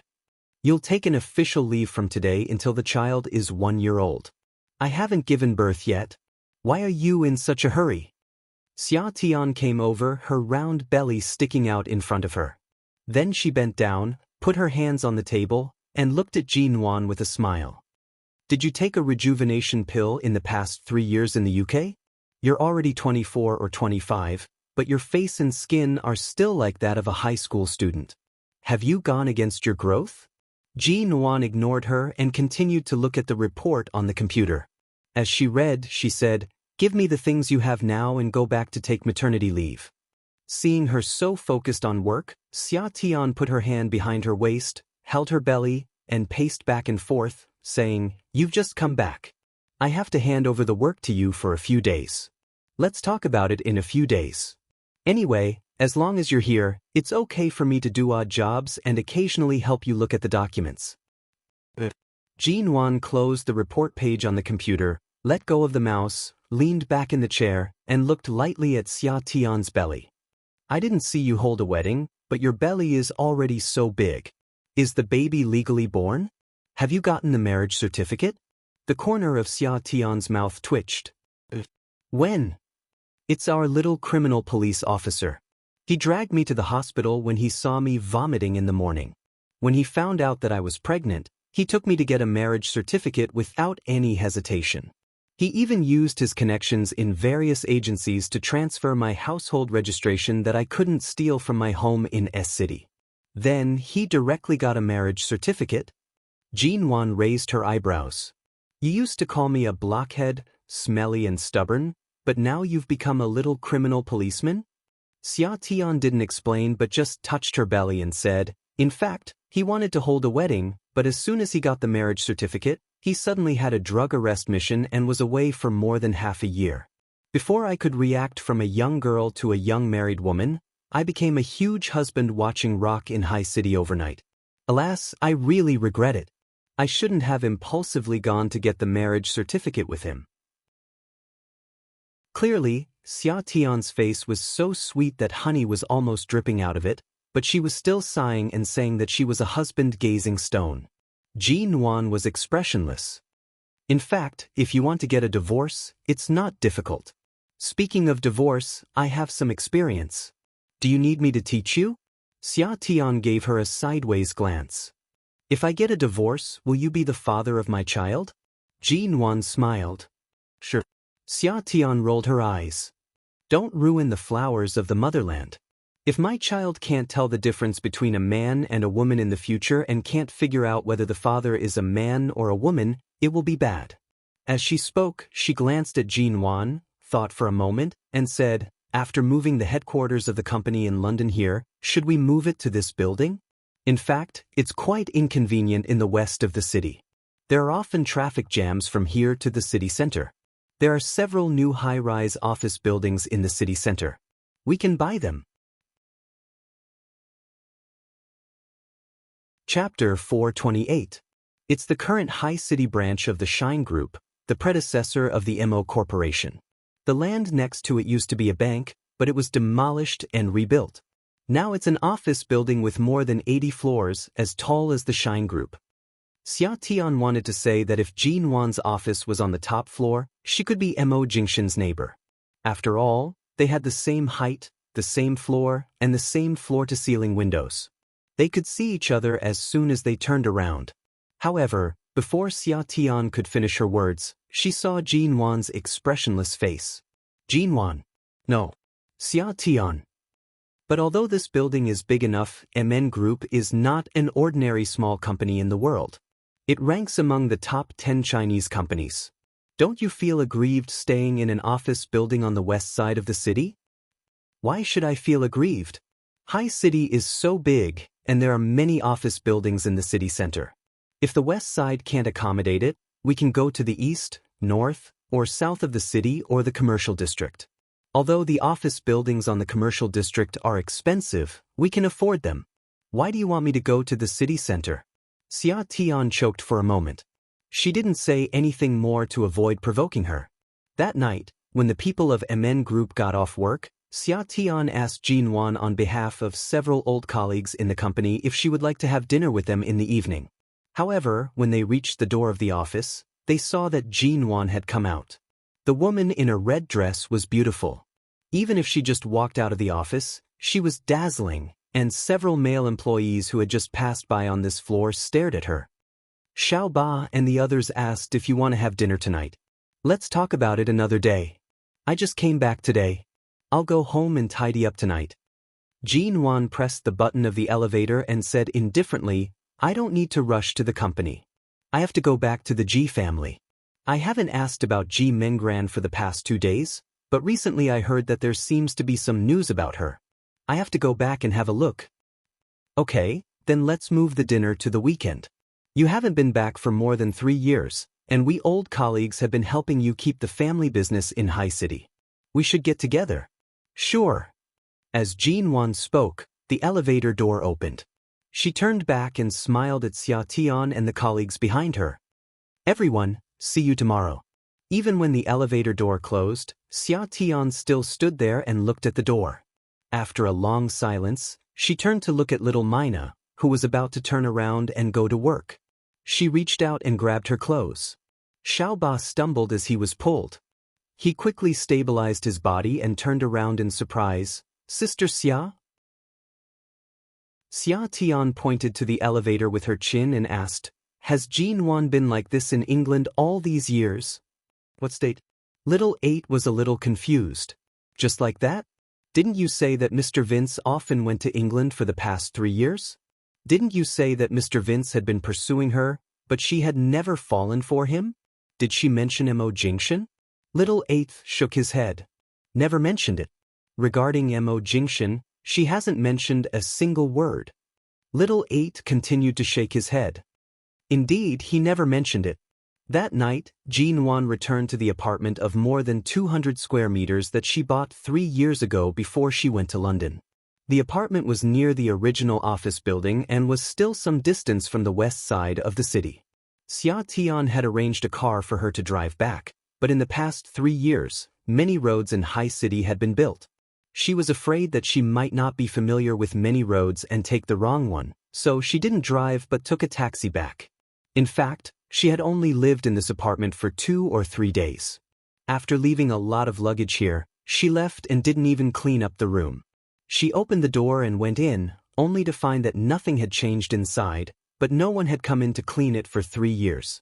All the furniture was covered with dust, and the suitcases were also covered with a thin layer of dust. Jinwan walked in with the suitcase in her hand and called the security guard to hire an auntie from a cleaning company. Together with the auntie, she spent more than an hour cleaning up the apartment inside and outside. When the aunt left, Jinwan went inside and opened the suitcases she had left behind. The clothes she had worn in High City 3 years ago reappeared in her sight, the computer she had used 3 years ago, some paraphernalia, all kinds of, she might live here for a while, so she hung all the clothes she could still wear in the cabinet. When all the suitcases were empty, she picked up the last suitcase and took out all the things in it. She saw the velvet box at the bottom. She paused, looked at the velvet box for a few seconds, and then looked away. She knew it was the blue diamond in it. She picked it up, threw a pile of mobile phones, computer chargers, and other things into the drawer in the middle of the cabinet, closed the drawer without looking at it, and turned to continue to pack other things. It wasn't until 11 o'clock at night that Jinwan took a shower and sat down on the sofa tiredly. There were still some daily necessities she hadn't bought. She would buy them tomorrow night. She was really exhausted tonight. After taking such a long flight and dealing with the problem of Hengcheng Company, she hadn't rested until now and was seriously out of strength.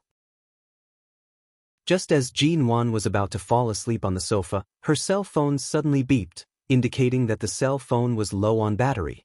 She touched the sofa with her eyes closed and took a look at the cell phone. There was only 5% battery left. She had just returned to China and didn't know how many things she had to do and how many calls she had to answer from tomorrow. No matter how tired she was, she got up and went back to the bedroom, opened the cabinet, and took out the charger from the drawer. As soon as she took out the charger, the velvet box she had thrown in the cabinet was scratched open by a wire, and the blue diamonds safely placed in it fell out of the box, fell on the carpet at Jinwan's feet, rolled on it, and finally stopped. Jean-Wan paused for a moment and lowered her eyes to look at the blue diamond on the carpet. She slowly plugged in the charger, squatted down, and picked up the blue diamond. The light in the bedroom was not turned on, and the blue diamond was reflected by the moonlight coming in through the window. If she suddenly decided to return something that she couldn't return 3 years ago, she would be provoking Grandfather Mo and the Mo family. But if she didn't return it, what should she do with this diamond? Would she just leave such a precious thing at home for no reason? Chapter 429. The next morning, Jean-Wan went back to the Ji family. In the past 3 years, Ji Hongwen was still the same. When he was in good health, he could walk alone, but when he was in poor health, he had to walk slowly or ask his assistant to help him. Fortunately, Ji Hongwen didn't have any serious illness, so the Ji family didn't go bankrupt, and Ji Hongwen didn't die in the hospital. Instead, the Ji Corporation was more stable in the business circle than before because Jean-Wan invested a sum of money and some new projects. Dad, didn't you say Mengran returned to High City 2 years ago? Didn't she tell you where she was in the past year? Jean-Wan helped Ji Hongwen walk on the lawn in the front yard of the Ji family. Ji Hongwen smiled. No, it's good that she's still alive. She didn't want to tell me, so I didn't ask. Besides, she rarely returned to the Ji family in the past 2 years. Instead, he paused and took a look at Jean-Wan. Mengran almost doesn't regard the Ji family as her home. I rarely see her, but the only thing I'm sure is that she doesn't have to worry about food and shelter. She must have a good backer. A few days ago, I heard from a servant that she saw Mengran in the department store. She got into the Sheng family's car. The Sheng family? Sheng Yihan? Jean-Wan's gaze faltered, and she exchanged a silent look with Ji Hongwen. Even though Ji Hongwen didn't say much, his meaning was obvious. He gave her some hints. But after all, Mengran was his daughter. He couldn't directly remind Jean-Wan to be careful of the Sheng family, but he wanted to let Jean-Wan know. Jean-Wan continued to walk with Ji Hongwen's help, saying, I know. Don't worry. As long as Mengran doesn't target me, I won't make trouble for her. Ji Hongwen sighed. I also hope that she won't target you. Even if she does, with her little ability, she'll just run in front of you and show her cowardice. Of course not. Don't underestimate your daughter. Mengran is very thoughtful. She won't let herself be taken advantage of. Besides, she has Sheng Yihan as her backer now, doesn't she? Jean-Wan curved her lips into a smile. She had said these words to make Ji Hongwen happy. Toward Ji Mengran, she had never intended to be soft-hearted. Ji Hongwen shook his head, coughed, and asked Jean-Wan to help him sit down on the bench in the yard. After sitting down, Ji Hongwen sighed. If Sheng Yihan really loves her, then it's fine. But I know how he feels about you and Mengran. He won't easily change his mind. As for keeping Mengran by his side, I'm afraid he has other plans. When the two of them got together, it was nothing more than a superficial effort. To put it bluntly, they were using each other to get what they needed. Jean-Wan didn't say much but just smiled. Dad, don't worry. I'm not a child anymore. I'm in control of my own life. What path I want to take is also my own choice. It's useless for you to worry about it. Ji Hongwen nodded and sighed. Yes, you've all grown up. I really can't care too much. Both of you have your own things to do, especially you. In just a few years, you have become the benchmark of young female entrepreneurs in the business world. I was not as good as you when I was young. With this, Ji Hongwen paused and then said, It's been some years since your mother passed away. In a few days, when I feel better, accompany me to the temple to worship her. By the way, let her see how you look now, so that she can rest assured in heaven. Jean-Wan helped him up from the bench. In the afternoon, before the MN group got off work, Jean-Wan went to the company. Seeing her, she came over with her round belly and asked her at the desk, Did you go back to the Ji family to see your father this morning? Before she said a few words, Jean-Wan's cell phone rang. She asked Xia Tian to sit aside and not to keep swaying in front of her with her big belly. Then she picked up the phone, walked to the window and picked it up. Miss G, the things you sent from England to Los Angeles a few days ago were not received. Shall we send them back to London for you, or what shall we do with them? How could they not be received? Couldn't they have been sent back in the past few years? Well, these things were sent to the prison every few months. Elder Su passed away 2 years ago. If Su Jilan couldn't receive them, no one in the Su family could receive them for her. But I forgot to tell you that Su Jilan committed suicide by taking poison in prison at the end of last month.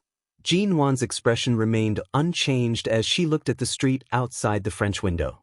Committed suicide by taking poison? Yes, Su Jilan committed suicide on the 28th of last month. I got it. Destroy all the things I sent. Do you have any other instructions, Miss G? How did she die? Was it because she had taken chronic poison for a long time? The person on the other end of the line was surprised. How did you know? Jean Wan didn't speak anymore and hung up. Jean Wan had just come back yesterday, so they didn't have a chance to talk much. Xia Tian waited for her all morning and finally got her back. However, Jean Wan stood by the window after answering the phone. Even though she could only see her back, she looked so cold that she didn't dare to approach her. What's wrong? Xia Tian asked. Jean Wan turned back to her desk and sat down in silence. Su Jilan was dead. She committed suicide by taking poison? Jean Wan had contacted Su Xue's parents and asked them to send Su Xue's belongings and Su Xue's childhood diary to her. She had read Su Xue's childhood diary and specially selected the pages where Su Xue wrote about how good she was with cousin Su Jilan, how they went out to play together, and how they loved each other as sisters. She sent the diary and Su Jilan's belongings to Su Jilan's prison every few months as long as she had time. Su Jilan was a silly cousin who always thought they loved each other so much that she sacrificed her life, and Su Jilan was a cousin who was locked up in prison and deprived of freedom forever. Jean Wan had never forgotten the pool of blood that flowed between her legs after she fell off the Los Angeles freeway. She had never forgotten to avenge her child. Even though Su Jilan had gotten the punishment she deserved and was losing weight in prison, and even tried to commit suicide several times, she still tortured her mind with these things again and again. Before flying back to High City from London, Jean Wan sent Su Xue's last diary and belongings to her, but she didn't expect that Su Jilan was dead. Chapter 430. How could it be exactly the same? It was said that Su Jilan had tried to escape from prison, but she was caught before she could escape the encirclement. She mutilated herself in prison and even threatened the police by cutting herself with a blade. The police were indifferent and even transferred her to a dark prison where she couldn't even see the sun. It was as if there was a huge net that was pushing everything forward, pushing the original trajectory of everything forward repeatedly. Everything seemed to be the same as in her previous life.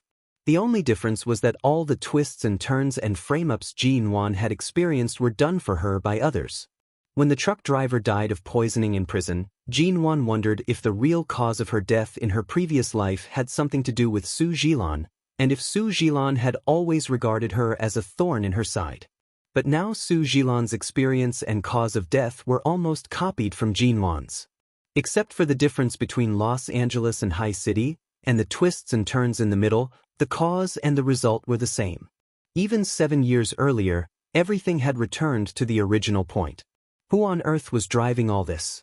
Jean Wan's life had been completely turned upside down in her previous life, but now it was completely righted. If everything went according to the trajectory of her previous life, then Jean Wan, the lifeline that was broken by Su Jilan, now fell on Su Jilan's head. Did this mean that the murderer of her previous life took over this trajectory for her? Did she die because of the cause and effect of her previous life? If she hadn't been reborn, Jean Wan would never have such a bizarre idea, but at this moment, she had to think so. So, was there some kind of omen, or was it all caused by someone? On the weekend, Jean Wan accompanied Ji Hongwen to the temple. In the past, Ji Hongwen had the habit of visiting the temple every year. However, at that time, Jean Wan was still young and her temperament was unstable. He was afraid that she and Ji Mengran, these two little girls, would be disrespectful to the various gods in the temple, so he never brought them here.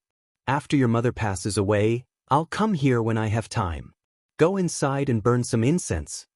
Ji Hongwen handed 3 lit incense sticks to Jean Wan. Jin Wan received the incense and turned to enter. After that, Jin Wan accompanied Ji Hongwen to worship in the temple for more than half an hour. Seeing that Jin Wan didn't seem to be used to the atmosphere in the temple, Ji Hongwen patted her hand and said, "I'll go inside for a while and talk to a master I've known for many years. You can walk outside or find a shady place to sit down and wait for me." Jin Wan nodded. It was rare for her to return home, so she was patient. "All right." When Ji Hongwen went inside, Jin Wan turned around and found a place with few people on the blue stone path in the temple to stand for a while. Then she felt the sun was too hot, so she turned to rest under an ancient banyan tree that had grown here for who knew how many years. She had heard that it was best not to touch a cell phone in the temple, let alone take photos. Bored, she pulled out her hand that had reached into her bag. She heard someone next to her shaking the lot holder and mumbling something. She looked around and saw that many people were shaking the lot holder. After more than half an hour, it was almost afternoon, and there were fewer and fewer people. Looking at the lot holder quietly placed there, she didn't know what she wanted. Perhaps it was too boring to wait here, so she got up and picked up the lot holder. She imitated those people and shook it for a long time until a brand new long red lot fell on the table. Jin Wan glanced at the round shape drawn with a golden pen on the long lot and felt a little strange. She really couldn't understand it, so she picked up the other long lots in the lot holder and found that many of them were written with the words top, bottom, middle, and so on, but there were also some pictures and words that she couldn't understand, and the content of each lot was different. She picked up the one that had fallen out and turned to an old master who was also enjoying the shade under the tree. "Master, may I ask you to interpret the lot?" Just now, she saw that the people who had shaken the lot earlier seemed to come to this old master. The old master glanced at her, then at the long lot in her hand, and immediately looked at her in surprise. "Little girl, did you shake it out or deliberately draw it out from inside?" "Of course I shook it out." The old master took her long lot, looked at it for a while, and smiled. "Don't you find that the other long lots in the lot holder have become lighter in color and look very old? Only this one is new? I found it." Jin Wan had just noticed it. Since ancient times, the lot holders in all temples have been very meaningful.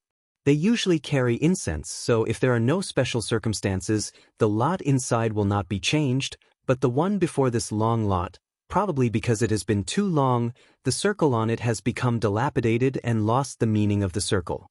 So only this lot has been replaced with a new one. It was changed not long ago, and the new lot hasn't been weathered much. It is lighter than the other lots, and it is very difficult to shake it out. During this time, no one has been able to shake it out, but you are the first one to shake it out. Jin Wan didn't quite understand what he meant, but seeing the old master smiling, she asked patiently and casually, "So, what's the meaning of this circle?" A circle is a line centered on a point, always around a central point, walking along the same trajectory, without deviation or break point. The old master said with a smile, "It indicates perfection, the completeness of the trajectory of your life, and the return to the origin, which means that you will never go astray again." Jin Wan looked at the circle on the long lot and froze. The origin again. She had heard this word many times 3 years ago. If you had gotten a long stick that hadn't been changed before, the circle wouldn't be complete. After being exposed to the wind and the sun, there would be many broken points, and the stick would be full of danger. However, this new stick that you got means that you've avoided those broken points. Come to think of it, it's strange. This sign has been here for more than 10 years, but it was changed just before you shook it out. It seems that you must have had some unusual experience to be able to jump over those broken tracks. This new circle perhaps represents a brand new life, which means that it's very complete. The old master put his palms together and bowed to her, then turned to continue to interpret the lots for others. Jin Wan stood by the side, holding the long lot and looking at the new circle without any broken points. A new life. Chapter 431. In 2 weeks, all the procedures for MN Group's headquarters to move back to China had been completed, and many tricky things had been handled. In the end, Jean Wan decided to temporarily set the company's headquarters on the west side of the city and bought 2 more 30-story office buildings behind the original office building. In the past few years, because the company was just established in the UK, there were many social events to attend, so Jean Wan's alcohol tolerance really soared. Now she was no longer the kind of person who would collapse after 1 or 2 drinks, but she still instinctively disliked alcohol. During the period after returning to China, Jean Wan cultivated herself and didn't drink or socialize. Except for the old staff dinner she attended once, she basically went to work during the day and returned to her apartment after work at night. She went to bed early and got up early, adjusting her life to a very regular pattern. She was much better than when she first returned to China. Xia Tian might go into labor at any time this month. Sometimes she almost couldn't walk in the company with her hands on her waist, but she still refused to rest at home. Jean Wan arranged an office for her and asked her to read the company's documents from time to time. She didn't need to worry about other things. But Jean Wan hadn't decided who would be promoted to vice president, so she had to deal with some trivial things in person. For example, this Friday, there would be a real estate and architecture exhibition held in the High City Exhibition Center. Because many provincial and municipal leaders would go, the leaders of major real estate companies or companies involved in the real estate and construction industry would go. Xia Tian couldn't attend this kind of event now, so Jean Wan had to go. Boss, it is said that many famous people in High City's business circle will go to this exhibition. It seems that in addition to the exhibition, there will be a bidding conference, and then the Municipal Tourism Bureau will invite all the distinguished guests to try to stay in the newly built seaside resort in the south of High City for 2 nights, but the quota is limited. It seems that I can't go with you. Xiaoba handed the exhibition invitation to Jean Wan and said with a regretful and disappointed expression, "Try to stay for 2 nights? Hasn't High City been expanding its tourism industry for the past few years? That seaside resort was jointly built by the government, the city's tourism bureau, and several well-known companies in the city. It's about to open to the public, but before it opens to the public, we're inviting you industry bigwigs to enjoy it first. To put it bluntly, we're inviting you bigwigs to the site in person. It's also a form of advertising for the resort. After all, so many bigwigs have tried staying there before. Let's go to the exhibition first. As for the invitation to stay, we'll see how it goes." Jean Wan put down the invitation and glanced at Xiaoba. "If you want to go, why don't you go for me?" The corner of Xiaoba's mouth twitched. "The people going there are all extraordinary people. In our entire company, only you and Sister Xia can go. After all, one is the president and the other is the vice president. If I, as a special assistant, go, won't I be giving our MN group a hard time?" Jean Wan couldn't help chuckling at Xiaoba's choice of words. She glanced at her. Which big boss in the business world isn't busy every day? How would she have the time to attend such an event? Anyway, it's the face of the leaders of the province and the city. No matter how busy they are, there will always be a lot of people who will go, even if it's just a formality. Jean Wan didn't say more. Anyway, there were still 2 days before Friday, and there was no hurry. As Xiaoba said, she would go as a formality. "Boss, don't take it lightly. Boss, don't take it lightly.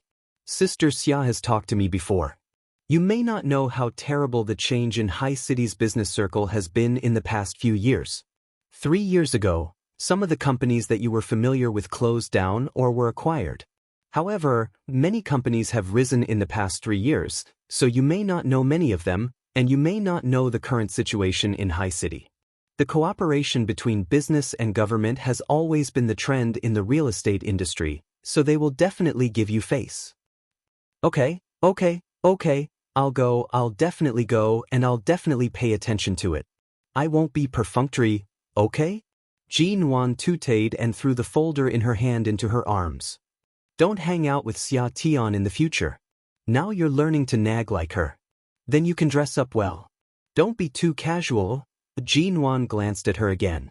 Xiaoba immediately took a big step back and quickly left the office before Jean Wan kicked her off the floor-to-ceiling window out of impatience. However, the truth was that on Friday afternoon, Jean Wan was dragged home by Xia Tian and Xiaoba. Xia Tian had ordered a dress for Jin Wan in advance. It was a blue strapless evening gown. The color was very clean and fresh, which was Jin Wan's favorite style. However, Jin Wan couldn't understand why the two of them were so excited over such an event. They either reminded her to take it seriously or reminded her to dress up well. It was only the afternoon, but they had already dragged her home to help her try on her gown and do her hair. They had even bought her matching shoes. Jin Wan deeply suspected that they didn't want her to attend an event at all but to go on a blind date. After Jin Wan was forced to change her clothes, the stylist they brought pressed her onto a chair and did a simple hairstyle. Xiao Ba had just stood up when she heard Xiao Ba shouting from behind, "Oh my God, it's too beautiful. Boss, this blue isn't something an ordinary person can handle. You're really too white. Sob, sob, sob. I'm so envious, jealous, and hateful. You look so beautiful in this color."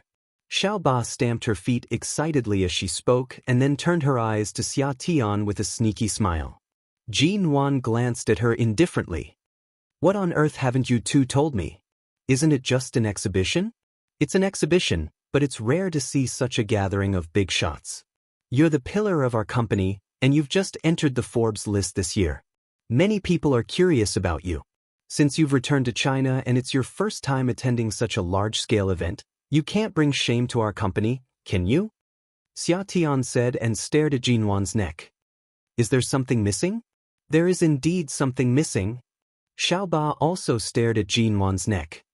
"Such a beautiful collarbone. It would be perfect if there were a beautiful diamond in the middle." Jin Wan's eyelids twitched. Before she spoke, the two women ran into her bedroom and rummaged for a long time but couldn't find any jewelry. Just as Xia Tian was complaining that Jin Wan didn't even have jewelry in her house, Xiao Ba opened the drawer in the middle of the cabinet. A moment later, she shouted, "Found it!" Chapter 432. On the night of the exhibition, Jin Wan arrived at High City's exhibition center by car.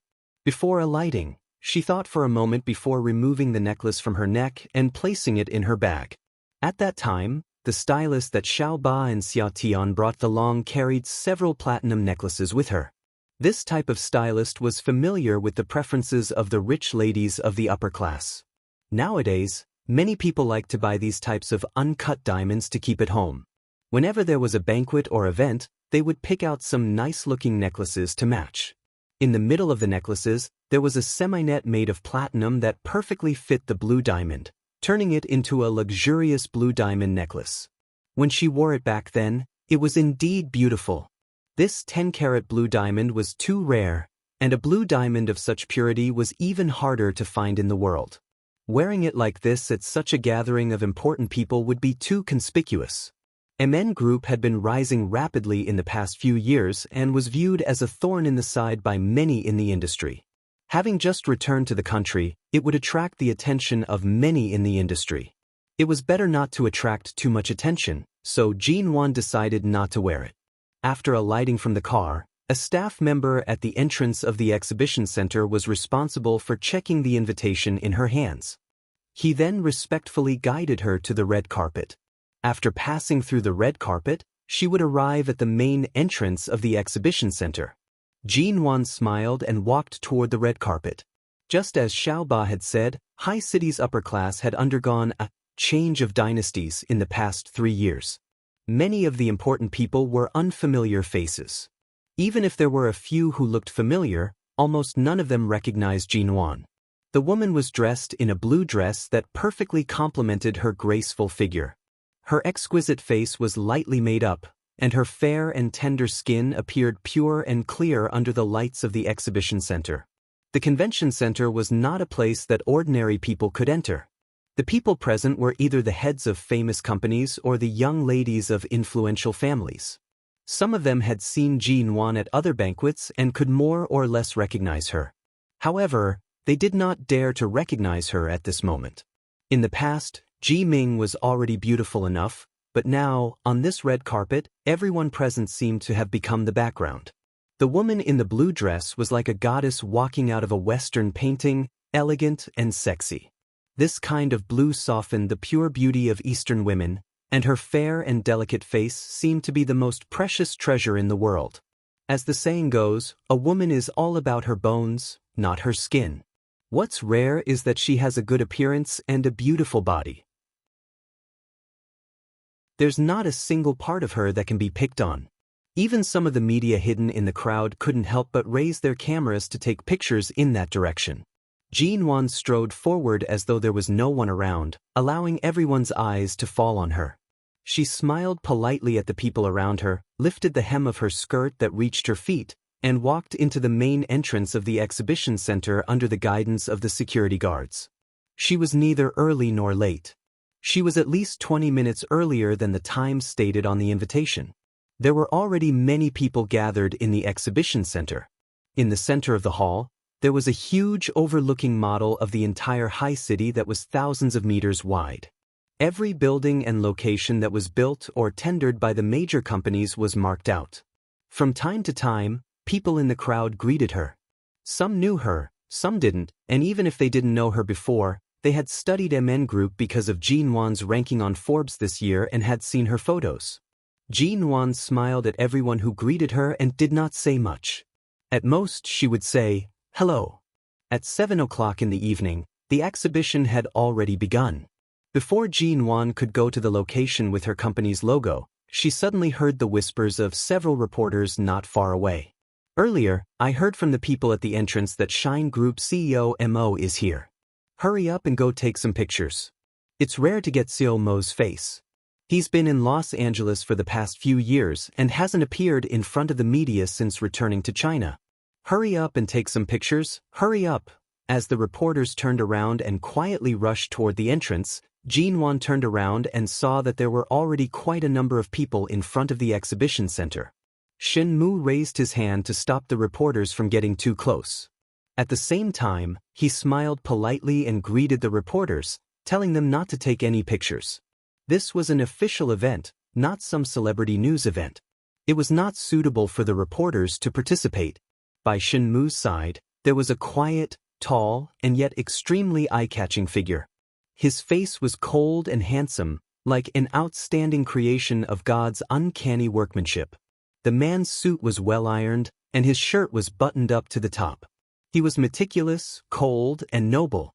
His eyes were deep and clear, and his tall figure was much taller than Shen Mu, who was 1.8 meters tall. In the eyes of many women, this man who was rarely seen was mysterious, abstinent, and cold and seductive. It was this man who, in just a few seconds, caused the smile on Jean Wan's face to subside slightly. In the past 3 years, she never thought that there would be a day when they would meet again after such a long separation. Perhaps, from the moment this man pushed her away step by step, she should have guessed the result. Perhaps it would be another 10 years of separation, or perhaps they would never meet again in this lifetime. However, on the flight back to China, after learning about Shine Group's movements from Shen Mu, she did not think about these things anymore. For example, she was not surprised to see Mo Jingshan here, but it was indeed a little sudden. Although it had been a long time since she asked about him, Jean Wan had roughly heard from others. For example, he had become colder and more decisive in the business world, and was even more taciturn than before. He seemed to be the same as before, working, socializing, and doing whatever he had to do. He did not reveal the slightest hint of his emotions in front of others, but the people around him and his business partners were all very careful, afraid that if they were not careful, they would step on a landmine and be destroyed by the powerful Shine Group. Because of the scene in front of the convention center, Jean Wan's expression did not change much. She directly withdrew her gaze, as though everything had nothing to do with her, and walked to her company's seat. However, for a moment, she could not help but suspect if Xia Tian and Xiaoba had dressed up so much today because they knew Mo Jingshan would come today. Jean Wan pursed her lips and took out the bidding documents from her bag. She listened to the city leader's speech, and not long after, she heard a faint commotion from behind. She indifferently glanced back, only to see Mo Jingshan walking in this direction of the crowd. Chapter 433. However, Shen Mu's eyes were very sharp. He immediately spotted Jinwan. After glancing in her direction, he approached and greeted her. "Cog." This time, he called her Cog, not Miss G. Shen Mu knew why Jinwan would appear at this kind of exhibition, so he did not bring up the past. Jinwan nodded at Shen Mu and could not help but look at Mo Jingshan. For a moment, when their eyes met, the man's gaze fell on her side. His pupils were dark, and his gaze was clear. There were people all around them, and many of them were looking in this direction. Jinwan smiled and casually greeted, "So Mo, nice to meet you." For simple words. She did not even say, "Long time no see."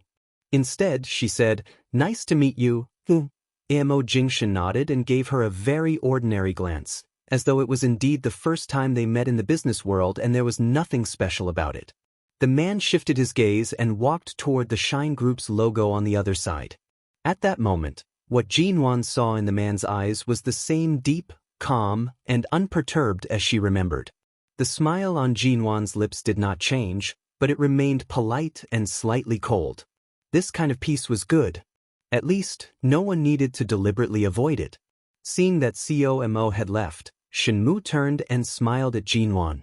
"I don't think there's much opportunity to chat with Miss G on such an occasion.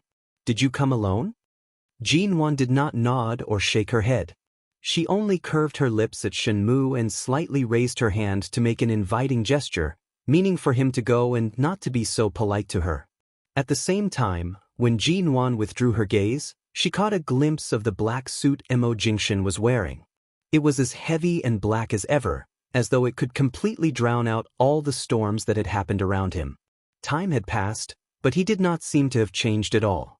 3 years had flowed on him, and he had lost his usual reserved and gentle temperament, leaving only a hint of ruthlessness and indifference. He was just a few meters away, but it seemed as though he was already far away and even more unreachable. But the man was still handsome and tall, as though he was made of nature. Mo Jingshan was no longer the man she had been separated from for 10 years. He was also no longer the man who had doted on her endlessly and was even willing to die for her. He seemed to have become the most complete him. This was his true appearance. Seeing that she had no intention of speaking, Shen Mu could only nod at her and turn to leave. Mo Jingshan had already gone to the other side of the aisle. He did not even look at her. This reunion came and ended abruptly. However, it was just right so that she didn't feel awkward or uncomfortable. After the exhibition, there was a party. Jinwan was still considering inviting the guests to stay in the seaside resort. Earlier at the exhibition, she had seen 2 familiar figures. However, at that time, there were provincial and city leaders giving speeches. They were also discussing the development direction of High City with the business elites who were present based on the city's bidding and construction matters. It was not convenient for her to wander around in such a serious exhibition. At the end of the exhibition, melodious music rang in the exhibition hall. From time to time, people would raise their glasses and toast each other in groups of 3 to 5. From time to time, the CEOs of some companies who didn't have much impression of Jinwan would raise their glasses to toast her. When they learned that Jinwan was the CEO of MN Group, they repeatedly sighed in admiration. They handed their business cards and introduced each other to each other. Jinwan couldn't leave them for a while. She was very beautiful. Her beautiful face and the faintly discernible coldness around her made men even more attracted to her. For such a woman, they really wanted to get to the bottom of it. At this moment, 2 old acquaintances suddenly came. When Ji Mengran appeared in Jinwan's sight holding Xing Yihan's arm, Jinwan only looked at Ji Mengran's face for a few seconds, as though confirming that she was really alive. However, Ji Mengran's eyes were very sharp, as though there was a fire burning directly on Jinwan. However, Jinwan just glanced at her indifferently and raised her glass slightly. Ji Hongwen had already told her some of Ji Mengran's situation, so he didn't intend to say anything to her. However, Ji Mengran held Xing Yihan's arm and seemed to snuggle intimately. When Jinwan raised her glass slightly, she raised her eyebrows and smiled at her. "I thought you planned to live in England and never come back. I didn't expect that in just 3 years, you'd come back to High City. Is it because you can't make a living in London?" Do you have to come back to a small place like High City? Jean Wan's indifferent gaze fell on her and then glanced at Xing Yihan beside her. When her gaze returned to Ji Mengran, she gave a faint smile. High City is indeed a small place. I've only just come back and I've already met you. We've been seeing each other for so long. How small is this place? Mengran, even though you've been missing for so long, you still came back. Is it because you can't escape the circle of High City? Or because you haven't made a name for yourself outside and have no choice but to come back to find a backer? Ji Mengran snorted and turned to look at the man beside her. Brother Xing, you haven't contacted Jean Wan for a long time, have you? She seems to know nothing about what happened between us. Sheng Yihan's hand was placed by his side and was held tightly by Ji Mengran. Even though Sheng Yihan had no intention of being intimate in public, he paused and didn't push her away. He looked at Jean Wan, who was even more radiant than usual. After a moment of silence, he said mildly, "It's only been a few years, but you've transformed from a little woman into a strong woman in the industry. It's indeed an eye-opener. But High City is a place where too many people gather. There are many things that you can't easily control. Since you've returned to the country, remember to be less aggressive and keep as low a profile as possible." These words sounded like a kind suggestion, but because Ji Mengran was standing by the side, it seemed to be a kind of sarcasm. Jean Wan certainly knew that in the domestic business world, only by knowing when to advance and when to retreat could she protect herself. Although MN Group was now well known in the Chinese circle, after all, it hadn't been long since it was established. It wasn't difficult for it to be trampled under the foot of others. "Xiao Xing, are you saying kind words?" Jean Wan glanced at him without batting an eyelid, casually playing with the champagne glass in her hand, and said in a cool and quiet voice, "I have a clear view of my career, and I have some experience in ups and downs. But I heard." Chapter 434. Jean Wan paused and glanced at her with a faint smile. "Do you also want to enter the real estate industry?" Ji Mingran's expression faltered. She glared at Jean Wan harshly. "What do you mean by also want to enter the real estate industry? There are many real estate studios in High City, but the market demand is too high. I'm not young anymore. I should have my own things to do. Brother Xing has only invested a sum of money for me. But are you afraid that my studio will grow stronger and stronger in High City and take away your business? I don't think so. I'm afraid it won't be so easy for you to snatch a piece of meat from my mouth." Jean Wan smiled coldly and raised her glass to her. "After all, we used to be sisters who grew up together. Since you are so confident that you want to try your luck in this industry, why don't I propose a toast to you first and wish you success, en?" Jean Wan's eyes were smiling, but the coldness and sarcasm in them made Ji Mingran's expression turn ugly. She didn't take her glass but leaned against Xing Yihan's side. "Brother Xing, I've greeted my acquaintance. Let's go. We have to go to the Huan Hai Resort tonight. I don't know when we can sleep.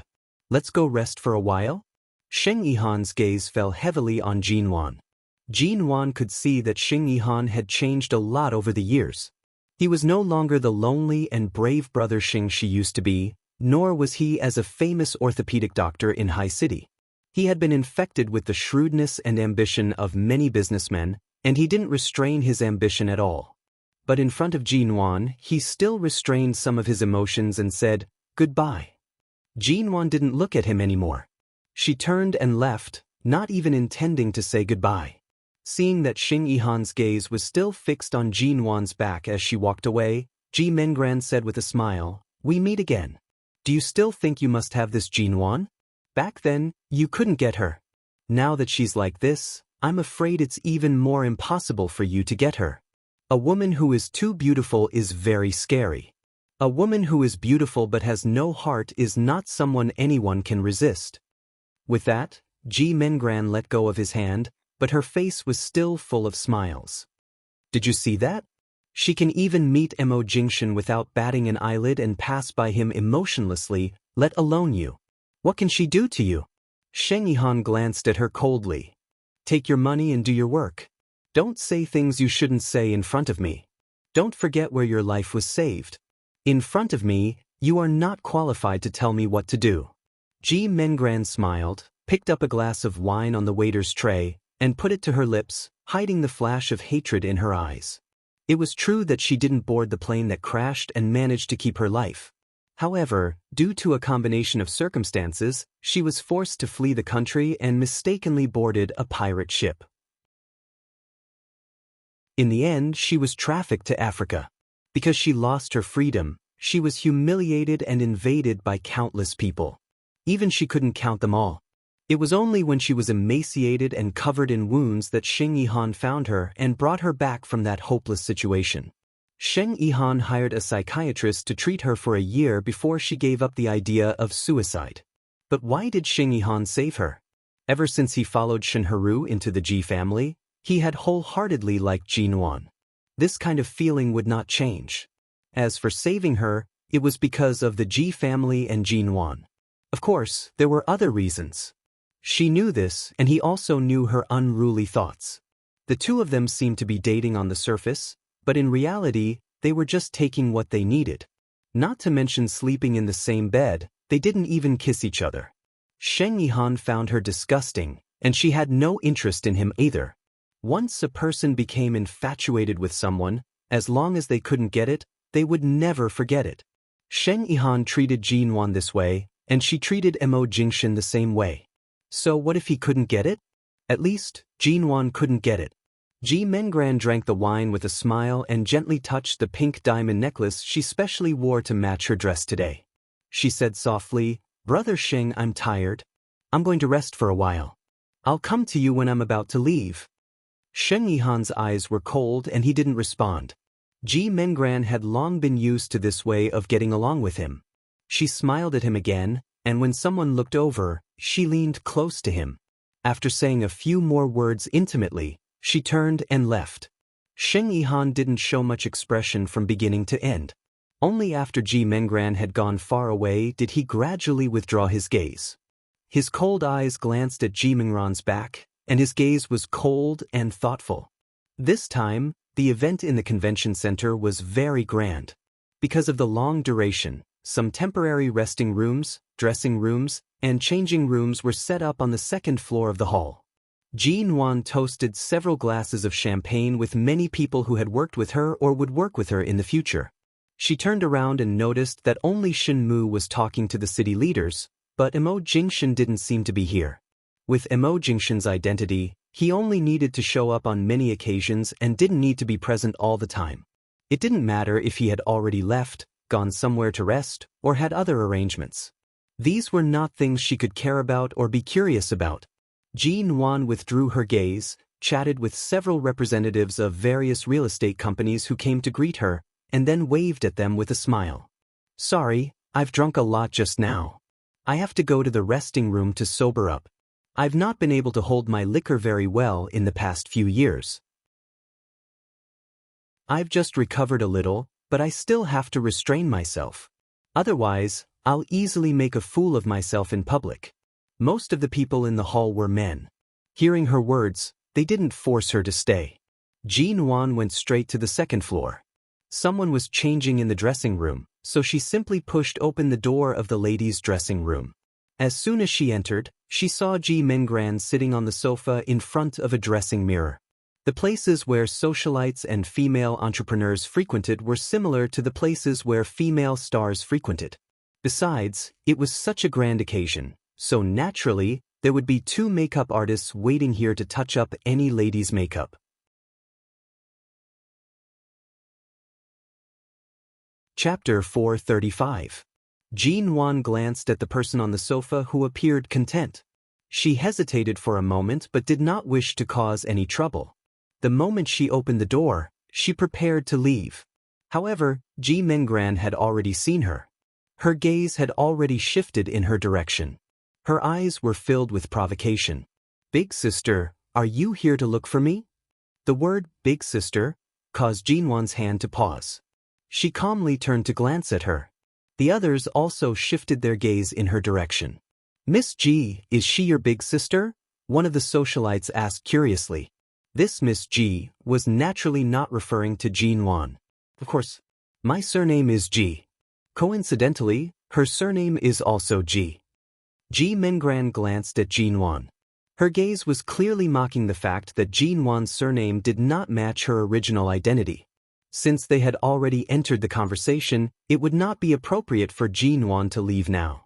She coldly glanced in their direction and walked in. Coincidentally, she only saw drinks and wine in the hall of the convention center. She didn't find any mineral water.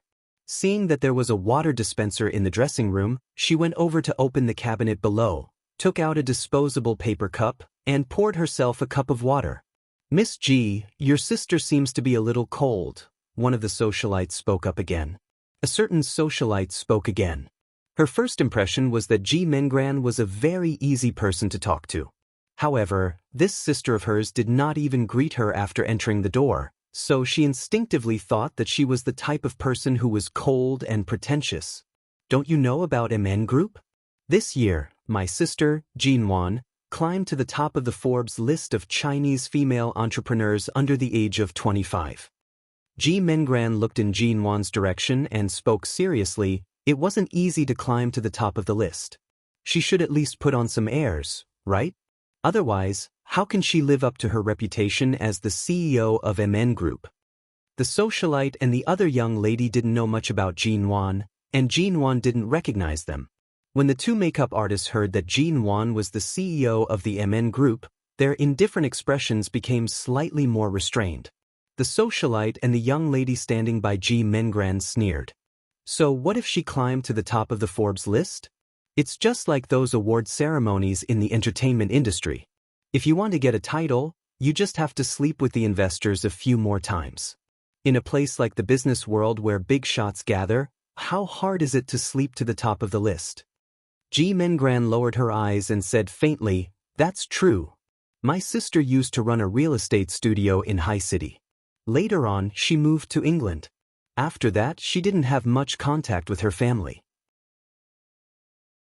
I don't know which powerful person she managed to latch onto, but her company was established and her image as a strong woman in the business world was established.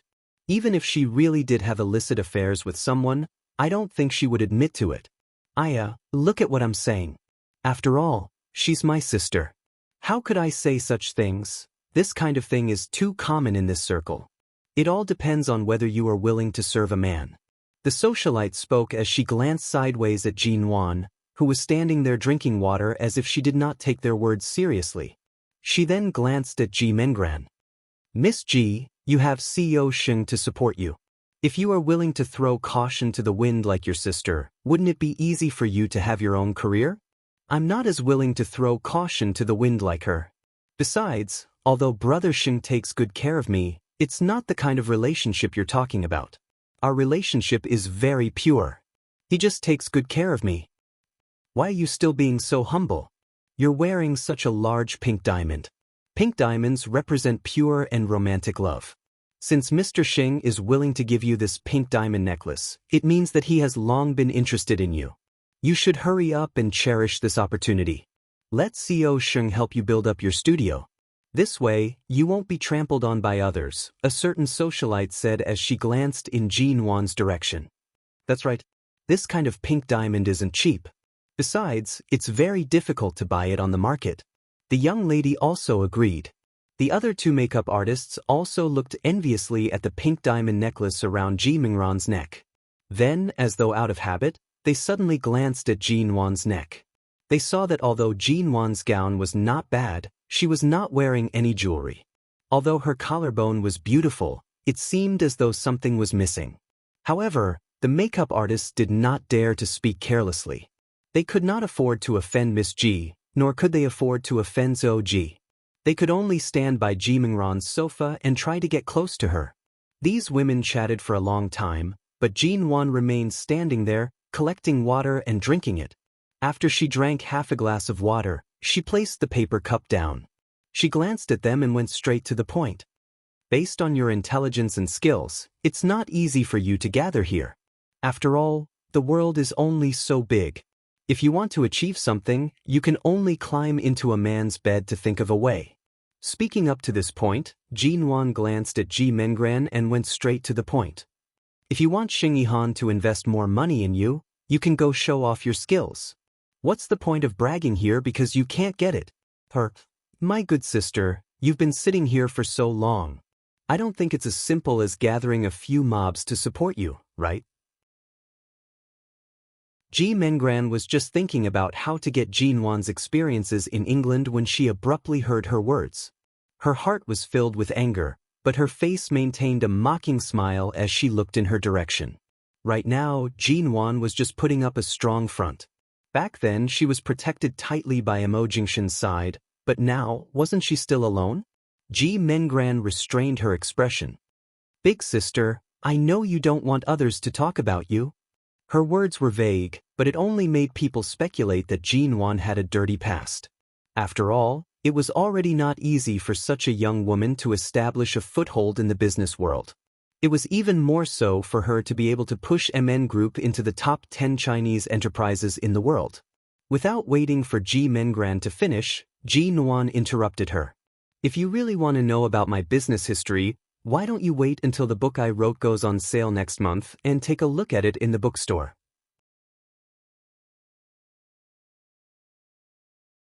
Chapter 436.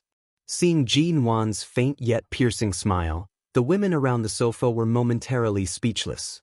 Their hearts were filled with complicated emotions. They did not expect that not only was Jean Wan's path to success becoming smoother, but she had even published a book. Jean Wan's indifferent and cold voice rang out once more.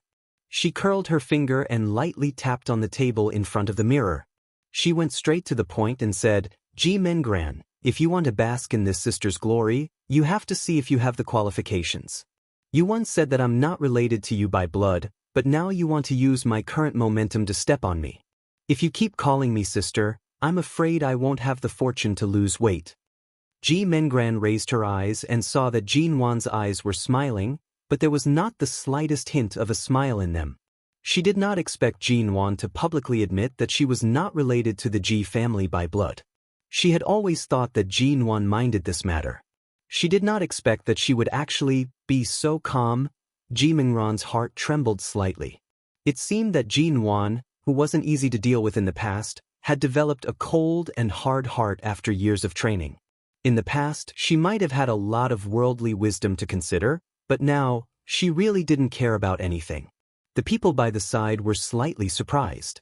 They looked as though they wanted to hear more gossip. There was no such thing as true love in this socialite circle. Besides, these people had only met here today and were just chatting with each other. If they continued to dig deeper, not only would they be able to drag Jean Wan down, they most likely would not have a good ending. Ji Mengran returned to her senses and did not speak anymore. She raised her hand and slowly played with her hair, softly saying, Help me redo my hair. I'll be changing out of my gown in a while. I have to go to the resort later. I don't think there will be any makeup artists with me. It won't be easy to remove my hair. The two young ladies saw that Ji Mengran did not intend to speak anymore and immediately shifted their gaze to Jean Wan. Ji Mengran did not deliberately nitpick, and Jean Wan did not say anything more. When Ji Mengran sat in front of the makeup mirror, Jean Wan calmly sat on the other side. Aren't there two makeup artists? I'll have to trouble one of you to help me rearrange my hair. Thank you. Jean Wan's tone was mild and calm. The two makeup artists looked at each other, and one of them, who could tell whose aura was stronger, immediately came to Jean Wan's side. She raised her hand and helped her remove the small hairpin hidden in her hairstyle, asking, Xiu Ji, what do you want to do? Let's comb out the style and make it look simple. All right. Ji Mengran saw that Jean Wan was not affected by this place at all and could even calmly ask the makeup artist to do her hair as though no one else was around. Ji Mengran glanced at her in the mirror. Jean Wan did not look at her. She closed her eyes and rested. Each of them was a mirror.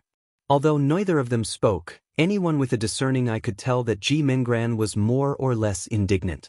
On the other hand, Jean Wan was unperturbed despite the wind blowing in her face. Women naturally liked to be hostile to women who stood too tall or were much prettier than them. Moreover, they were better at starting fights. They could see other people fighting openly and covertly, and they could also casually join in the fun from the side. The two young ladies by the side did not rush to fix their hair. They only touched up their lipstick in front of the mirror and casually said, "Miss G, the pink diamond you're wearing is the one that was sold for 88 million yuan at the Edinburgh auction at the end of last year, isn't it?" At that time, many people were guessing who this pink diamond would end up in. "I didn't expect it to be worn by you today. I'm so envious." Ji Mengran could tell that the two of them saw that she and Jean Wan were too quiet and wanted to talk about something. She did not mind. If it could make Jean Wan uncomfortable, she was happy to cooperate. Ji Mengran smiled as she touched the pink diamond necklace in front of her collarbone. "It's just a small diamond. You've already brought it up so many times. Even I feel embarrassed hearing it. In the future, I won't dare to wear it so casually. When Brother Xing gave this necklace to me, I didn't expect it to be so valuable." The two young ladies were still full of envy and jealousy. The smile on Ji Mingran's face grew wider. Jean Wan, on the other hand, remained quiet. She kept her eyes closed and did not participate in any conversation. After the makeup artist fixed her hair, she asked in a low voice, "Su Ji, you just drank and ate, right? Your lip makeup also needs to be touched up. Do you want to use our lipstick or the one you brought yourself?" Ji Yunshu didn't know what to say. "Use mine." Jean Wan pointed to her handbag on the table. The makeup artist nodded, walked over, and opened Jean Wan's bag. She was about to look inside and saw a nude lipstick. Just as she was about to take it out, a blue diamond suddenly fell out and landed on the table in front of the mirror, making a soft but slightly crisp sound.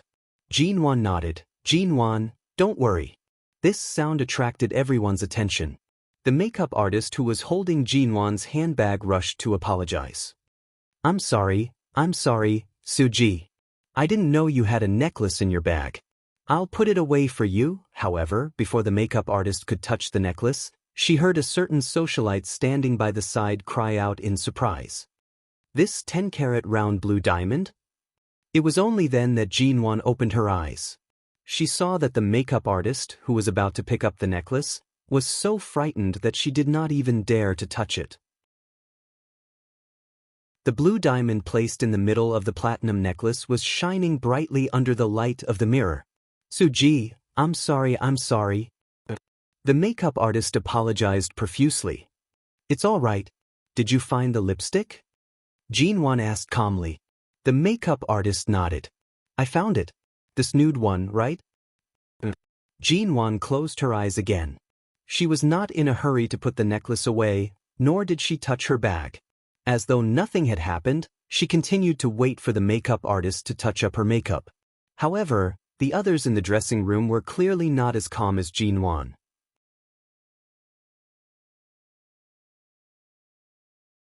Chapter 437. The other socialite was also shocked and couldn't believe it. Really? Could it be fake? How could it be fake?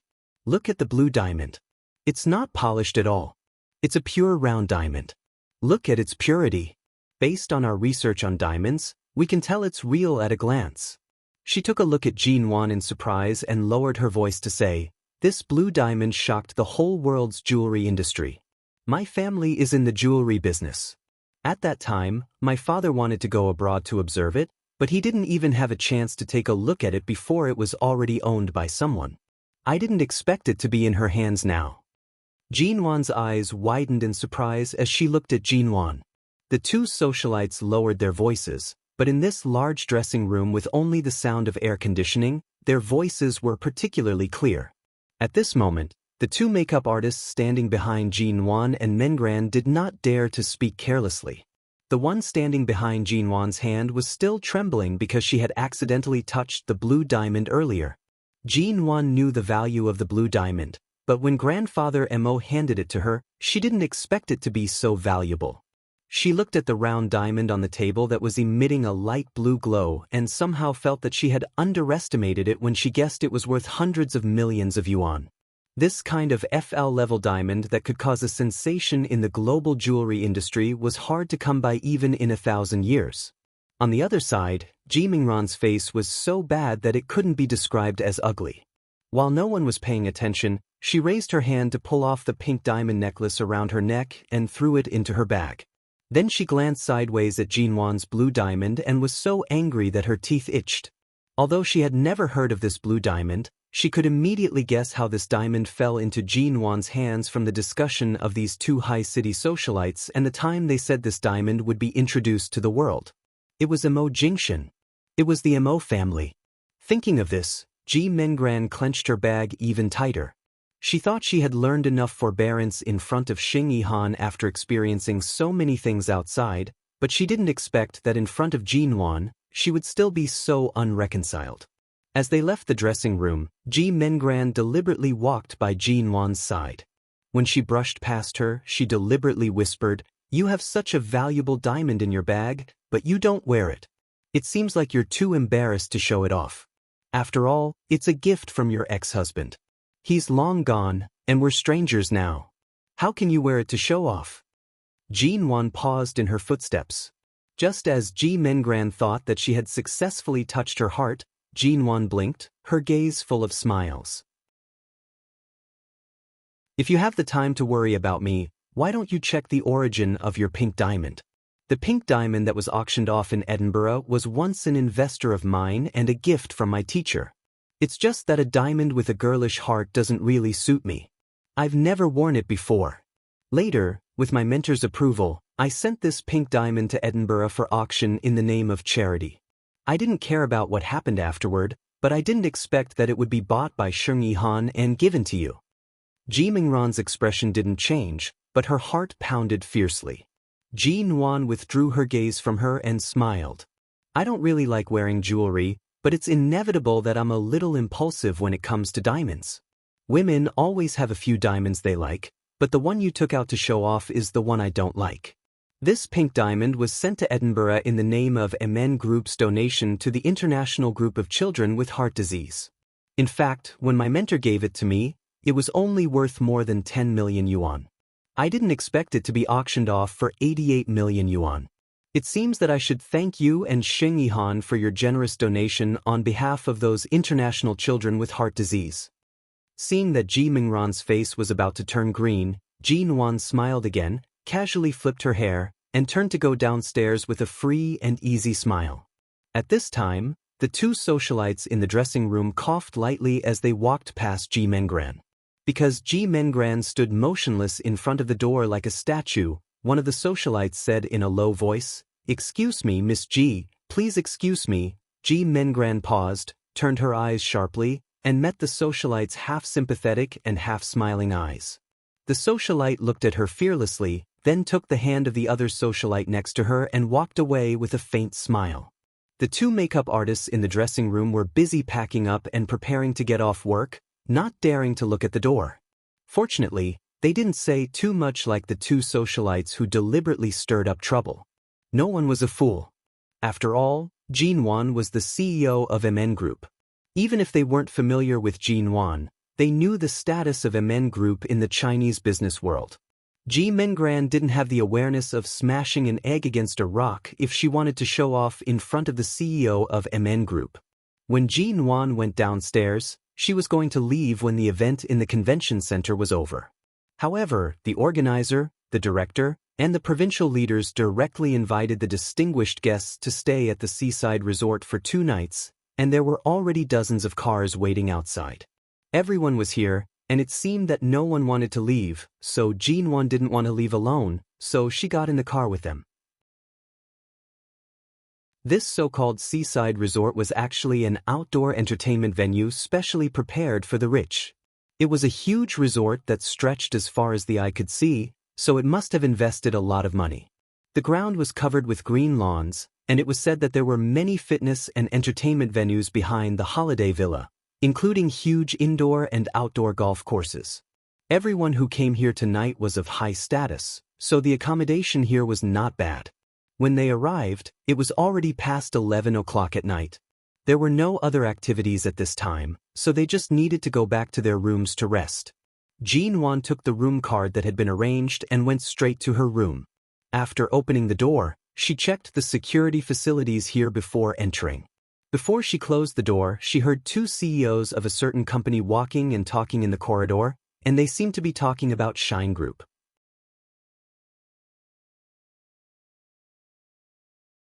Chapter 438. Mo Jingshan would come. As soon as this thought appeared in her mind, Jinwan closed the door. However, the soundproofing of this room was not very good. The leaders of the city said that they could give more feedback to the higher-ups after staying here. It seemed that they needed to reflect on the soundproofing problem, because the conversations about Mo Jingshan outside kept coming into her ears from time to time. The two CEOs who were talking outside just now probably lived on this floor, standing in the corridor and chatting. For example, they talked about how they could deepen their cooperation with Shine Group and how they could have more suitable contact with CEO Mo without being too awkward. They also talked about how the Mo family had always been low-key. Mo Jingshan rarely appeared on the news, and no media dared to touch the tip of the knife. The domestic search engines did not dare to easily publish information about the Mo family. Occasionally, there would be a few pieces of news about Shine, but they would also be blocked. Occasionally, for the publicity of the company's cooperation projects, Mo Jingshan would give a rare positive response in front of the media, but he was rarely allowed to take photos or videos. There were too many rising companies and people in High City. Mo Jingshan's name was equivalent to a Buddha in the circle. Everyone wanted to get close to him, but few people had the courage to do so. Even if they had the courage, they might not have the ability to get close to him. After all, they were not qualified enough. And these years, there were many women who flocked to Mo Jingshan. Those who knew something about Mo Jingshan only knew that he was once married, but later divorced. Those who didn't know only thought that he was not interested in women, so he never had a woman who was too close to him. He was a very difficult person to conquer.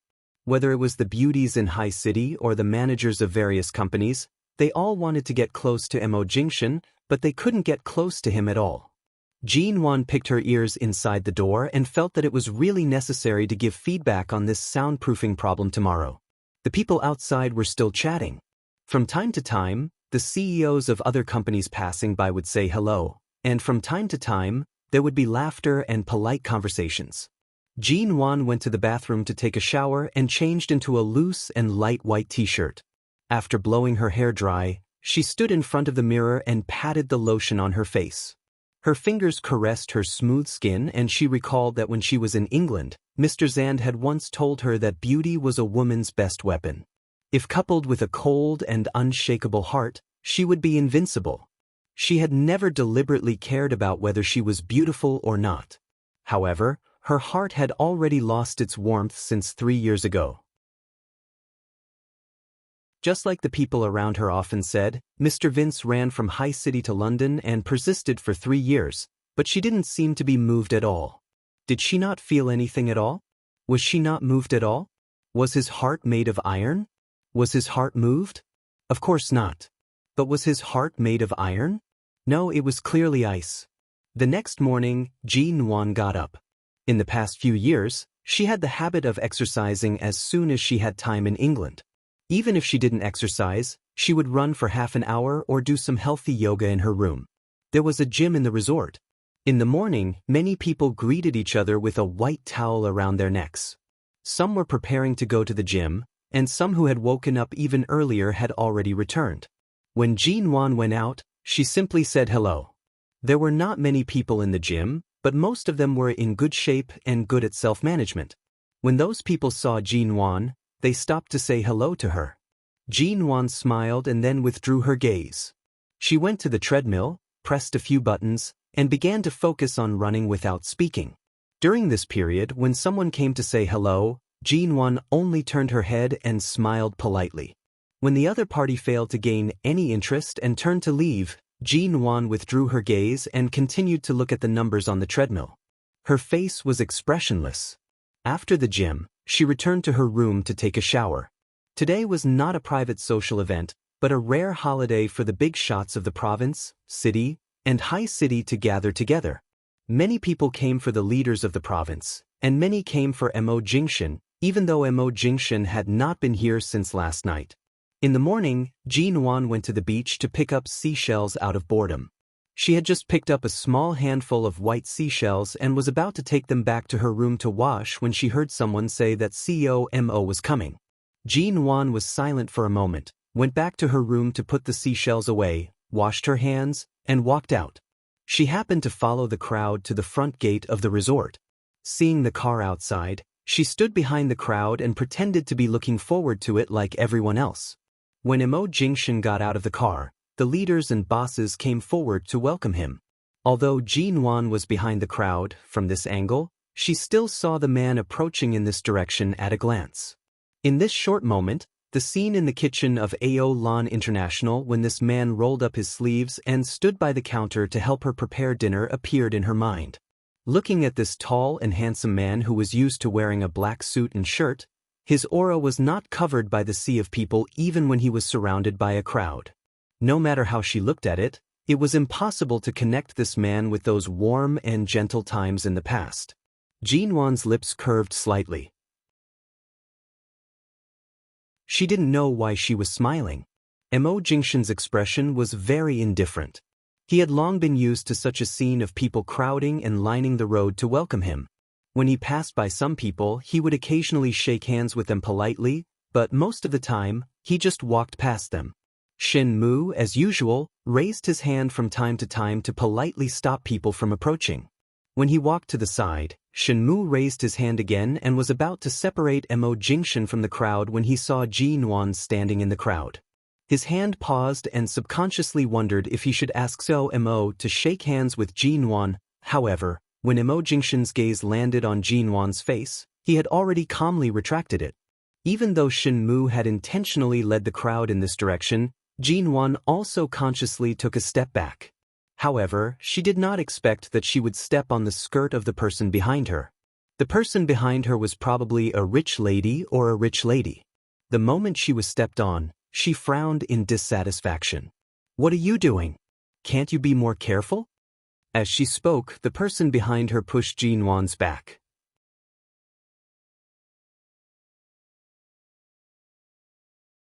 Chapter 439. The moment Jin Wan stumbled forward, her heart sank. She subconsciously raised her hand, wanting to use the person in front of her to steady herself. However, the moment she remembered that the person in front of her was Emo Jingshin, her hand froze in midair. However, she did not expect that the moment she was about to fall to the ground, her arm would be tightened. Before she could fall, she was supported by someone. The distance that had been maintained at an appropriate distance was instantly pulled closer. A clear and cold aura directly enveloped his face. It was strong, unfamiliar, and a little familiar that he had not felt for a long time. Jin Wan's expression, which she thought was calm, froze in an instant. The moment she raised her eyes, she met the man's gaze that was as deep as ink. The palm that was supporting her had a familiar warmth, but it also caused all the hairs on her body to stand on end. She instinctively tried to retreat. "Are you all right?" The rich woman who had pushed Jin Wan earlier did not expect things to turn out like this. Seeing that even Mo seemed to have been knocked into, she rushed over to ask with concern and regret. Jin Wan shook her head. Her voice did not reveal any emotions. "I'm fine." As she spoke, she unobtrusively pulled her arm away from Emo Jingshin's grasp. Her mouth politely and distant said, "Thank you, Emo." Emo Jingshin did not respond to her words. His gaze only swept across the unique outfit she was wearing. Everyone else was dressed fashionably, except for Jin Wan, who was wearing a loose white t-shirt and loose beach pants.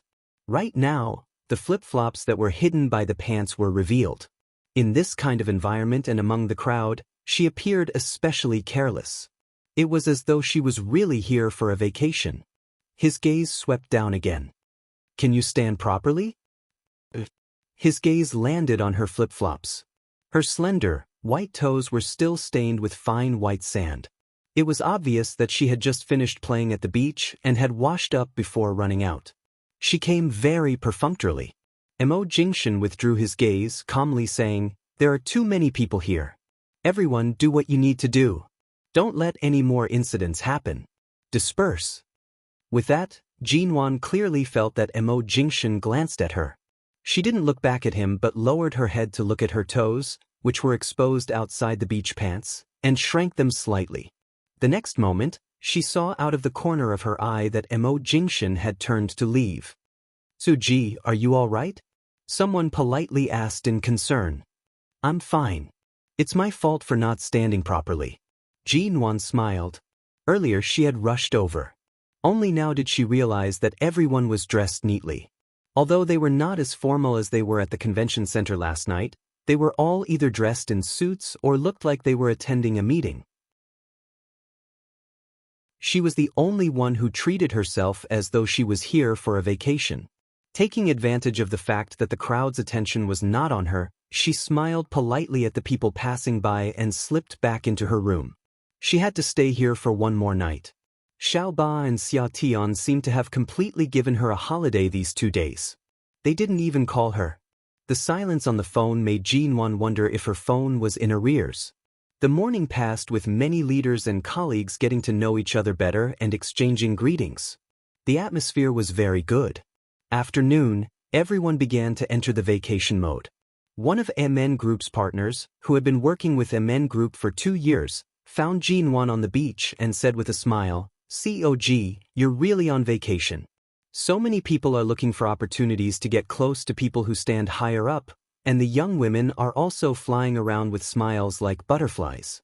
Only you came here to play in the sand and watch the sea like a heartless child. But today, a city leader mentioned you by name, saying that your MN Group is now a famous real estate company in High City and has moved its headquarters back from London. He praised you greatly and was looking for you at the scene. Who would have thought that you were playing in the sand here?" Jinwan's hand was casually drawing on the beach for a while. Hearing this, she looked back at the man and smiled. "I'll show up when I need to, but today's occasion is more casual. It's better to keep a low profile as much as possible.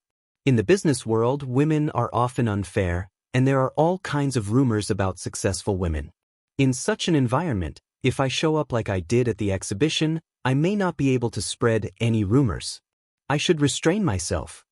Seeing that Jinwan didn't want to join in the fun at all, the partner, who had been working with MN Group for 2 years, knew Jinwan well, so he said with a smile, "Do you want to play golf with me later? How's your golf?"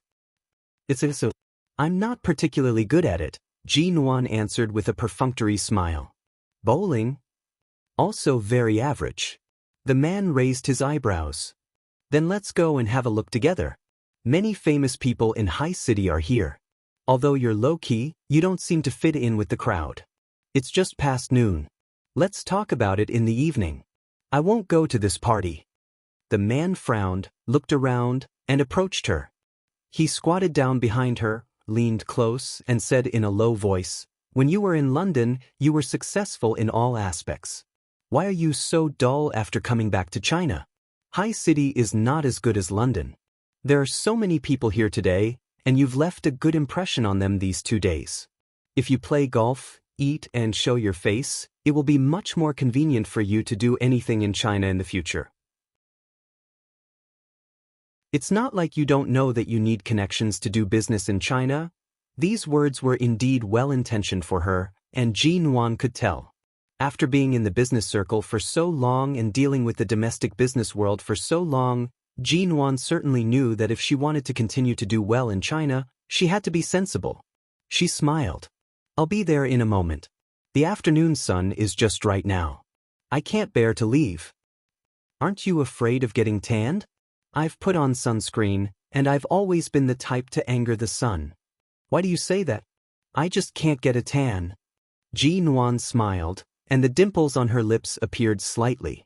The partner chatted with her for a while more and then urged her to go to the sports center in the resort early to play with everyone. After Jinwan nodded, he got up and left. The scorching sun poured down on the beach. Many people gradually couldn't stand the heat, and the few people who were lingering on the beach also left. The long, thin, white beach was empty.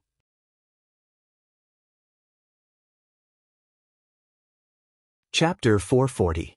When Jinwan entered, there were already a lot of people inside.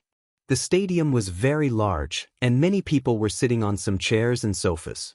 She had seen Mo Jingshan enter the stadium before she came here. At this moment, as soon as Mo Jingshan entered the door, he was invited to sit in the front by several big bosses. Almost all the people who came to the stadium had changed their clothes, and Mo Jingshan also changed out of the suit and trousers he came in. He was tall and straight, and no matter in a suit or casual sportswear, he had an incomparable solemn and cold temperament. "So G, I couldn't find you for a long time. Didn't you say you were sporty in the morning? We have been playing here for a long time. Why didn't you come until now?" When a boss saw Jinwan, he came over and pulled her to the other side. "I was basking in the sun on the beach. It was so comfortable that I almost fell asleep," Jinwan explained with a smile. Come on, let's play together. There are so many people here. I won't join in. I was basking in the sun for a long time. I'm afraid I'll get heat stroke, so I'll go to the rest area to sit for a while." "You look fine. Why do you have heat stroke? Come on, play a few shots and exercise." A boss forced a golf club into Jinwan's hand. Only then did Jinwan notice that it was indeed this boss who was playing. Just now, the boss was obviously about to lose and couldn't bring himself to leave.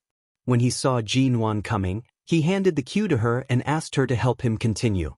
She guessed that since she was a woman and didn't care about losing face, she could help him finish the game, which could be regarded as saving his own face. The other people next to her whistled at Jinwan. "So Ji, do you usually play golf?" "I don't play much, and I don't play very well," Jinwan replied as she adjusted the club in her hand. "Really? I heard that bosses often play golf at parties and social events in London. CEO G has been in the UK for 3 years. You must have played golf, right?" "Not bad. I've played golf a few times, but I'm not good at it." Jinwan's expression was as usual. "Bosses, please give in to me. Otherwise, if I lose too badly and cry in public like a little girl, I'll lose face."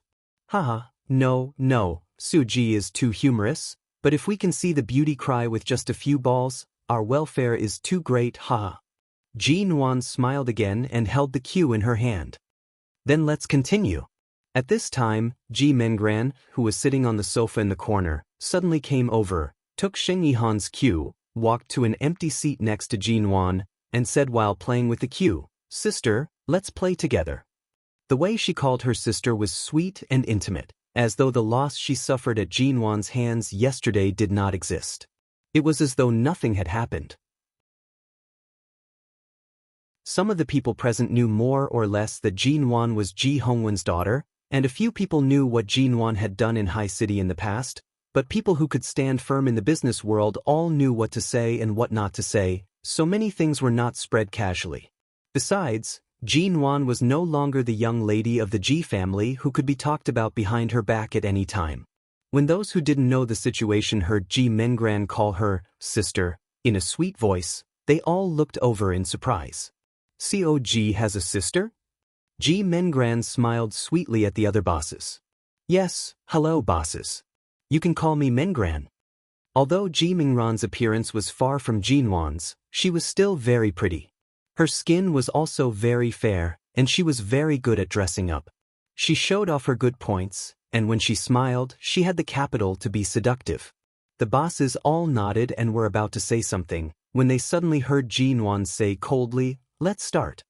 Ji Mengran saw that Jinwan's posture of holding the club was not particularly professional.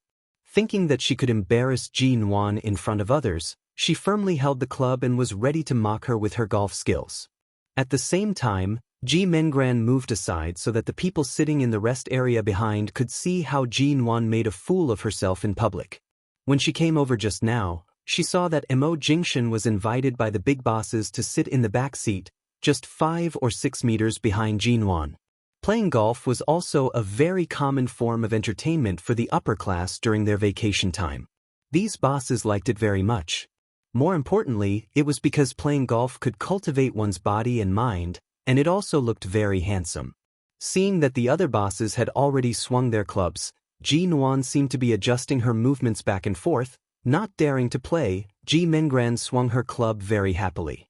However, because she moved too fast and used too much strength, the ball swayed back and forth on the edge of the hole and rolled back, unable to enter the hole. Ji Mengran was a little regretful at first, but then she remembered that Jinwan didn't know how to play golf and probably didn't see which ball was hers, so she turned to Jinwan smugly. "Sister, are you going to play or not? So many bosses are waiting for you, aren't they?" However, as soon as Ji Mengran finished speaking, Ji-Nuan had already hit the ball forward with the club in her hand. Because she was the last to serve, the bosses who had just finished playing all looked in this direction. It was the ball that everyone was watching. It turned out that it was not as unprofessional and average as Ji-Nuan said. The small white ball shot by Ji-Nuan rushed forward in a very stable upward arc on the lawn and accurately fell into the entrance of the hole. It went in. Perfect. Ji Mingran's hand holding the club stiffened. Not bad. CEO Ji is really too modest. You've obviously practiced, but you still asked us to give in to you. You're clearly the best player in the game. Girls nowadays can't be underestimated. You can already compete with us in the business world. You're so good at playing golf. CEO Ji, you must have played a lot of golf in London. You're really good. Ji-Nuan just smiled at these words. The so-called PK was to defeat the players one by one, judging the stability, speed, and other aspects of the ball to determine the winner among so many people. You're tuning in to the Passion Pages YouTube channel. We're so grateful for your support, and don't forget to subscribe to join us on this incredible journey through captivating stories. Your generosity through donations truly makes a world of difference, as it's the primary source of revenue that allows me to expand and enhance this channel for you. Thank you from the bottom of my heart for being a part of this adventure.